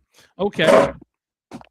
And I do believe that Africa is the starting point of human existence. I explained I have no problem claiming my African lineage at all. Do you believe that we came over here? Do you think the slave ships exist? No, sir. I mean, well, not to the degree that we've been taught. It would have been impossible for them to bring that many people on boats. Dane Calloway. So but it's true. Who's your teacher? Who's your teacher? I learned from everyone. No. Who's your primary FBA teacher? Okay. I can learn from well, give me three of them. Just give me three of them. What's your FBA teachers? Who are they? Elijah Muhammad. No. They Well, I'm when we speaking say about. FBA, You said three. I'm saying they have to have identified themselves as FBA. I don't want you to make up who FBA. I'm talking about who are your leaders who call themselves Foundational Black American. I have no leaders, but I do have teachers. Your teacher, Now, your teacher. Pardon. The teachers that I have and respect most definitely would be Jason Black. Who is that? Jason Is he Black. He's FBA? also yes, he is. Oh, that's the brother who never turned his camera on. Not sure exactly about that. Is that the brother who got the deep voice and he don't turn his camera on? I know the name sounds familiar, but I can't answer. I don't know him. Right, okay, Jason Black, brother. That's a good description. Okay, cool. Okay. I would also say, with the one you're waiting for, Tariq Nasheed. And I will also say Afro Elite. Oh boy. Okay. Why he still got Afro on his name? You need to talk to him about that. Is that more like a hairstyle? I asked him. Issue, date of birth, expiration date, sex. So you got your license? Yeah, I'm looking at it right now. And it makes no mention of race. Okay. Brother, James Harlem. Yes, sir. I think that you mean well. And I'm not going to keep this live going because I think that you said quite a few things that you can't substantiate. And I'm not. But I never got a chance to explain myself. Okay, well, all right. Let's. How much time do you need? How much time can you give me? And it wouldn't take that long. But how much time can we do it? Can we get you to say your powerful punch statement in 3 minutes? Yes, sir. All right, let's drop it. Okay. Foundational Black America as a descriptive for those who were chattelly enslaved, those of our ancestors who were chattelly enslaved here.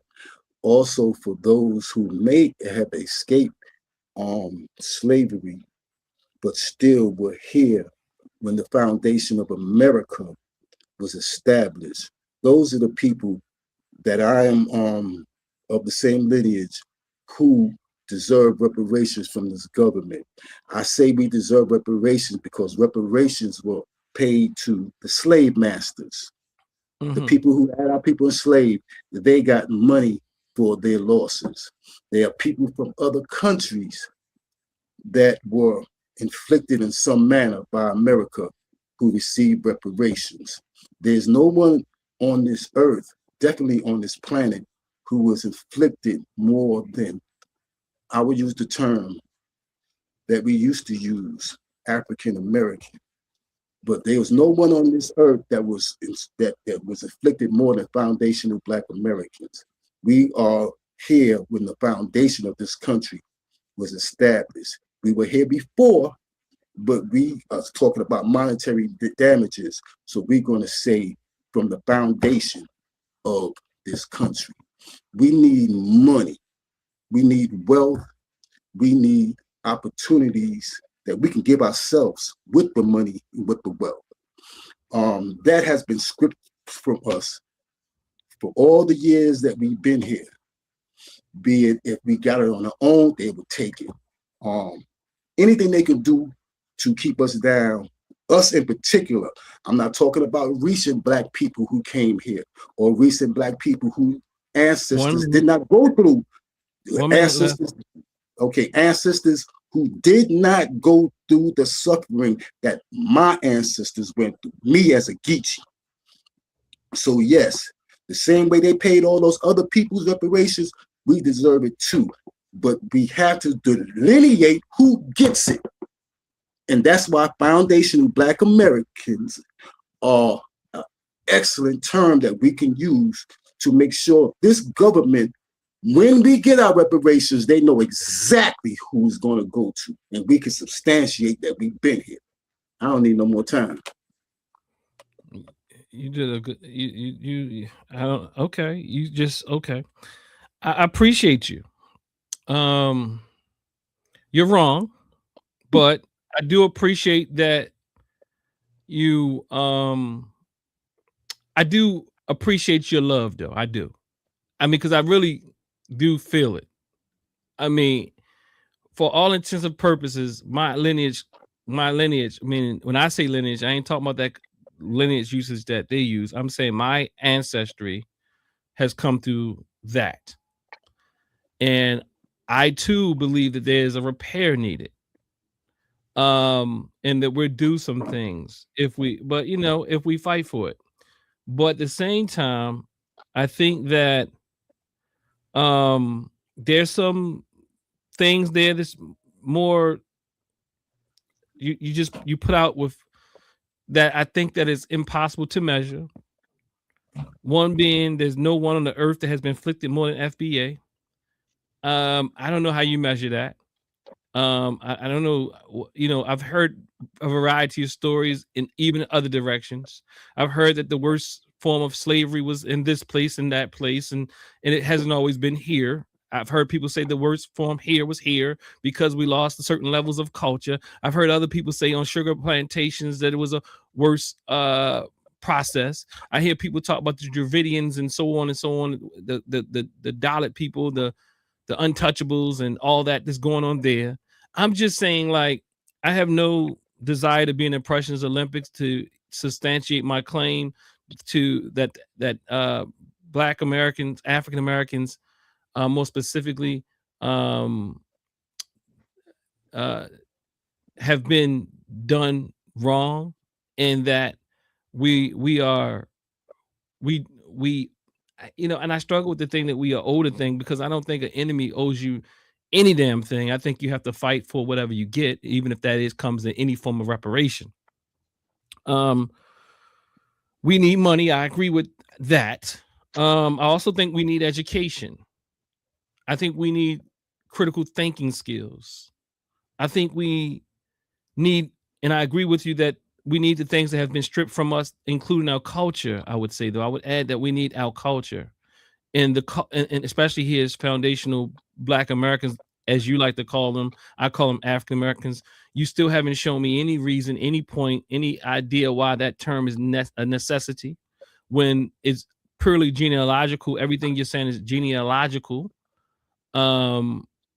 You also said our ancestors our ancestors went through those things, and nobody else has been through those things the way that we've been through. I won't argue or debate that on this continent there has been a unique form, just like there's been unique forms everywhere. Brazil, the Caribbean, the UK, even the African continent. There has been a plethora of ways we've been oppressed. Do I think that that you need to change in the name or from African American, which clearly identifies the group of people?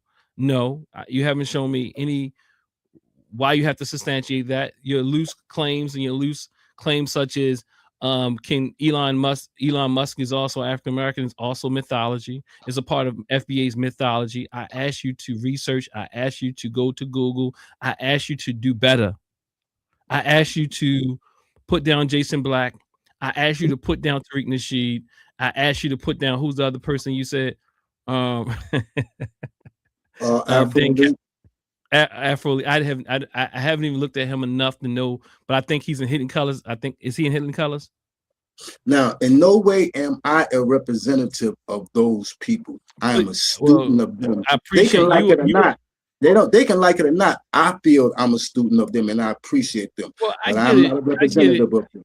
You are a very respectful person. And I get what you're saying here. You are real about this. Thank you. You are a very genuine person, and I hear what you're saying. You do not want to misrepresent their ideas. I'm speaking from my. I'm sorry. Yeah, you're speaking from what you've your interpretation of what you've learned from these people. And I can see that, and I appreciate you being respectful about them because you appreciate them. But I also understand why it's so clouded for you, because it's a very clouded construct. I understand why it's difficult for you to lay down a strong claim, because they make a lot of fallacious allegations and mistakes. Can I speak when you finish? I'm sorry. I just go ahead. I'm listening. Go ahead. Okay. Go ahead. You struggling trying to diminish what I said, and I was very clear when I said that. I'm struggling to do what again? Immigrant, black person. You said I'm struggling to do what? I want to be clear. To minimize the things that I've said. And when I say that, minimize. Right, because it's not coming across right, because I made it clear that an individual who did not have roots to this country hundreds and hundreds of years ago should not get the reparations that belongs to those who built this country. Now, I love black people all over this earth. I do believe, and one of the main reasons I call here was because I want to ask you, because there are some people who are FBAs, even have a platform, but they want to think that black people in America are the only black people. That shit is, excuse my language, that's crazy to me. That's to me, that's telling crazy. You. That's crazy to me.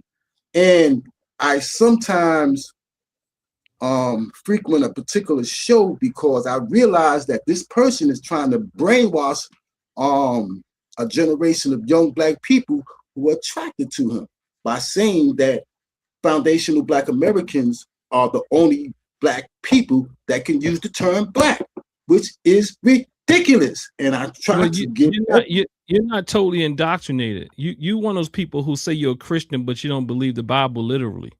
I'm not a Christian. I don't believe in any religion. No, I'm using the metaphor. You like you are not a strict adherent. You are blasphemous to some. But there's nothing to adhere to. Foundation of black Americans. Hold on. What time did you come into this? 50 million people deep.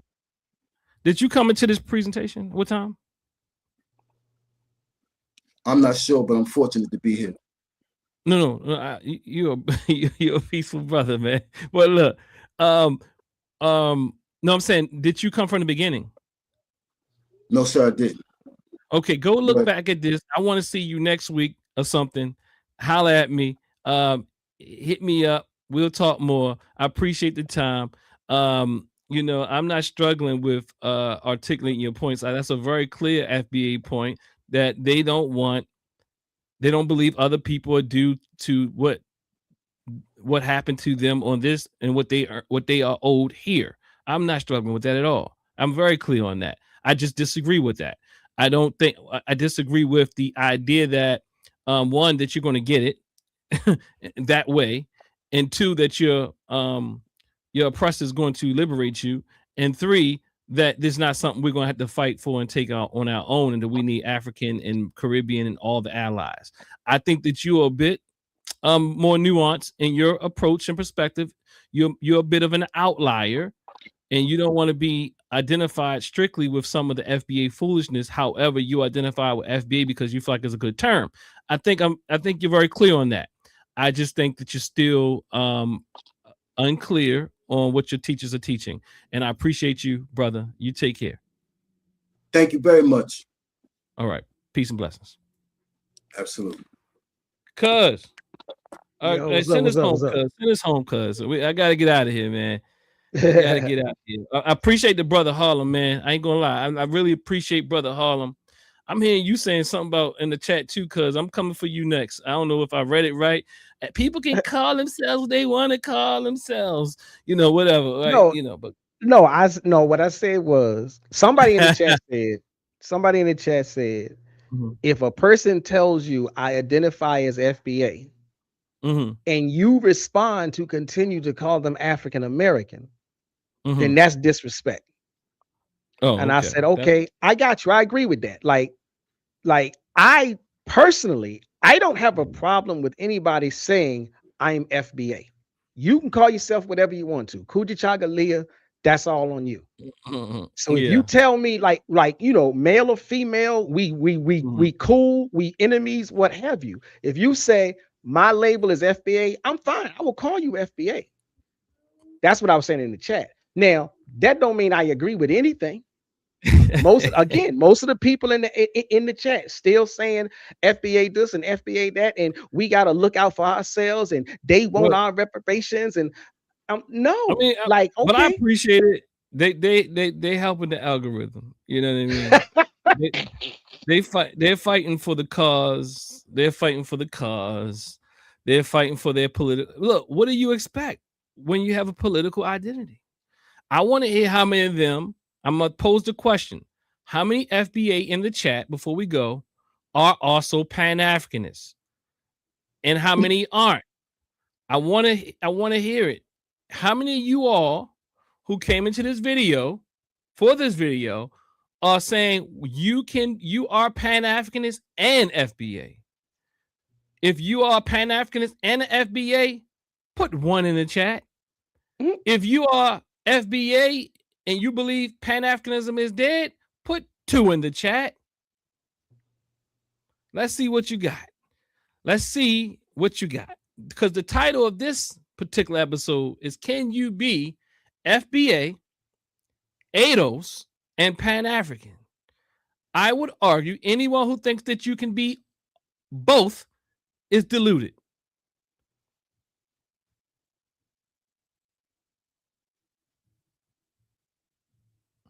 All right, come on now, y'all. Don't y'all got all these words. I want to see the 1s and 2s.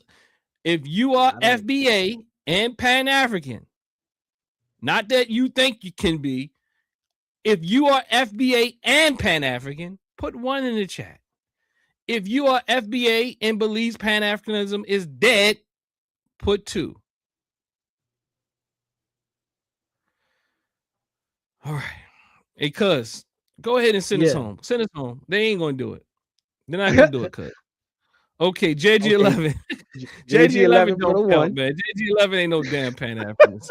He's JG11, boy, I appreciate you. You crazy. You fight everything. JG11, I want you to mic up and camera up one day. Come up on here, man. Get out of here, man. Everything. You so smooth. I think you might be genuine too. You be trying to, hey, Dr. Asar, look, have you seen the Haitian lady? Oh, Dr. Asar, have you seen the black immigrant who saw this? You ain't never sent me nothing that is pro a Pan-African. Because what you got? Oh, somebody put RIP Tombstone Pan-Africanism. Lord's Child 1. Okay, Lord's Child. All right. So I can't take them seriously. RIP Pan-Africanism. Oh, ADOS have no friends too. Well, the numbers are looking like the lack of numbers, the little numbers we have. I won't even say it's a good sample size, but it still looks like it's leaning perhaps on the is either in the middle with the little numbers we got or leaning towards you can't be both. Or that you're not both. Let me not say you can't be both. You're not both. His FBA lineage Pan-Africanism is an FBA is a lineage and Pan-African is ideology. So the hustle life 12G, are you Pan-Africanist?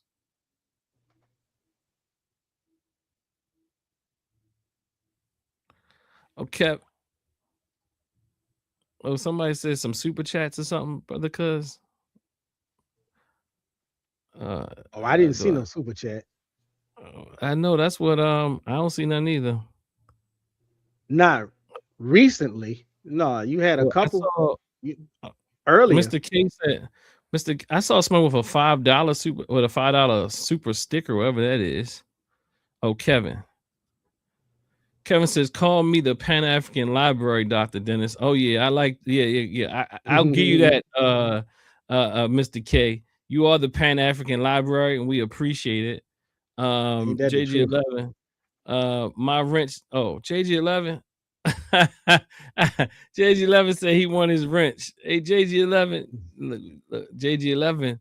You do a good job of trying to convince me that you learned something, but then you can't hold it up for long though, man.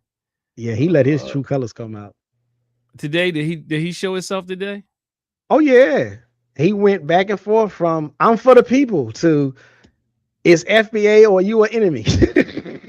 Oh, is that what he said? That's how he carried. I'm paraphrasing, but he been getting down and dirty. But didn't Tariq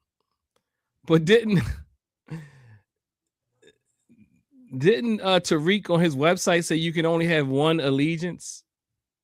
Like you can't have an allegiance to the African diaspora. It has to be to FBA. Like, Yeah, I mean, that sounds like what he said. I mean, I guess you don't have to be a leader, but but that right there still doesn't add up, because you can't be a leader in FBA. See, typically leaders should be able to be Pan-Africanists, but you're saying that anyone in leadership position can't be Pan-Africanist. You can only have a single, what you call, allegiance. I'm still looking for other super chats. Did he write?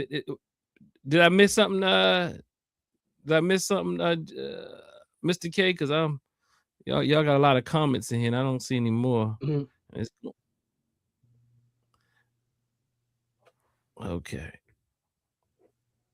Okay. So, oh my God. All right. I don't think I see no more.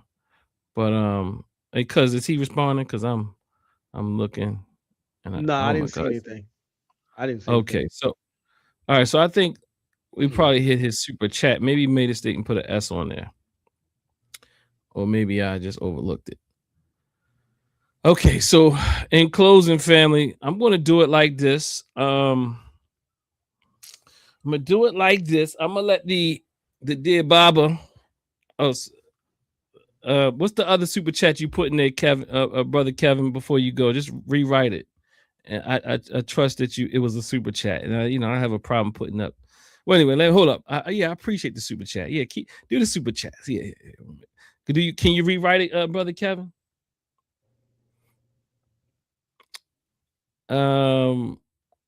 Okay, if he doesn't write it, I'm gonna close out. Closing words, if you got any. No, go ahead. Like, my closing words might not even be positive. Okay. Well, I mean, if you can do it in 10 seconds, I don't care if it's negative or positive. Look, just here's the thing. Nobody is against. Well, I'm not against anybody fighting for reparations. I've always been down for reparations. I am against what I say is the wrong, the ignorant, the stupid, the weak, the whack way that most of the FBA advocates are going about getting it. Most of the FBA advocates are not working on securing it. Most of the people who are doing the work are African Americans who identify as African Americans. But that doesn't mean you still can't identify as an FBA. That's your new term. That's your label. That's what gets your juices going. Then go forward. But if the idea is that we as Black people in America, even if it's consolidated to just those of us who descend from the plantations and etc., if there is the idea that we need to be in cohesion and in solidarity, even amongst ourselves, then they got to figure out how to remove the vitriolic, xenophobic zeitgeist from their own lips. That has nothing to do with whether or not we include Ghanaian Americans, Nigerian Americans, Jamaican Americans, and so on and so forth. They can't build nothing positive as long as they keep twisting the truth, spewing false narratives, and exuding vitriolic hate. I'll land there. I appreciate it, dear brother. I mean, you dropped that one. I mean, I'm not even gonna say anything else but thank you, family. Brother Professor Shabazz dropped it, and I'm gonna let the Thank you. elder restate it, and I'm gonna say, and we're gonna get out of here. I'm gonna just let the elder come in. I'll start from this premise. I do believe that some of them are confused, but I don't think their leadership is confused. I think their leadership are collaborators. They are enemies of our people. They are conservatives and right wingers. There's three problems we got with ADOS and foundational Black Americans. The first is they're xenophobic.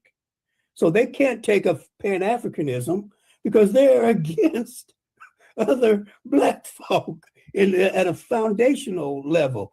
Second, they're promoting integration. They manipulate symbols of nationalism, but their goal is to integrate into capitalist America. They don't even want to transform it. They want to integrate into it. And third, they support global financialized racial capital. In the words of our brother who passed recently, D'Angelo, they want a piece of the devil's pie. Mm-hmm. I say they definitely do. When you claim your Africanness, you're going to get your mind If a generalized Black woman is doing this and being this, that is that is irresponsible. No, Coming with when his you master's claim your degree, Africanness, you're going to get your mind showing back. me, his, Black and proud. Claim your I agree, Africanness. Black because and I proud. think I'm telling that you. if When as you claim your a Africanness, you're going to person get your who mind has back. a page, what is the status of people Claim your with half Black and proud. I'm FBA? telling you. When See, you claim your Africanness, you're going to get your mind back. That's why I was laughing because Black and I am proud. Claim your Africanness. Black I'm not and saying the proud. I'm telling framework you. doesn't do a thing, but Become a part of it. we've been Embrace it. Forward to Black men Become a being the part of it. masters, being Embrace in it. control. We Become a must have part our of own. it. It's only Embrace it. that those one of the Become a best part stories I've of it. ever heard. Embrace it. When you claim your Out of Africanness, you're going to mastery get your mind that back. mental growth takes Black place. and You've proud. been Claim misled your by Africanness. leadership, Black for and instance, proud. that I'm think telling we you. can consume. When you claim your Africanness, you're going to get your mind back. Black and proud. Claim your Africanness. Black and proud. I'm telling you.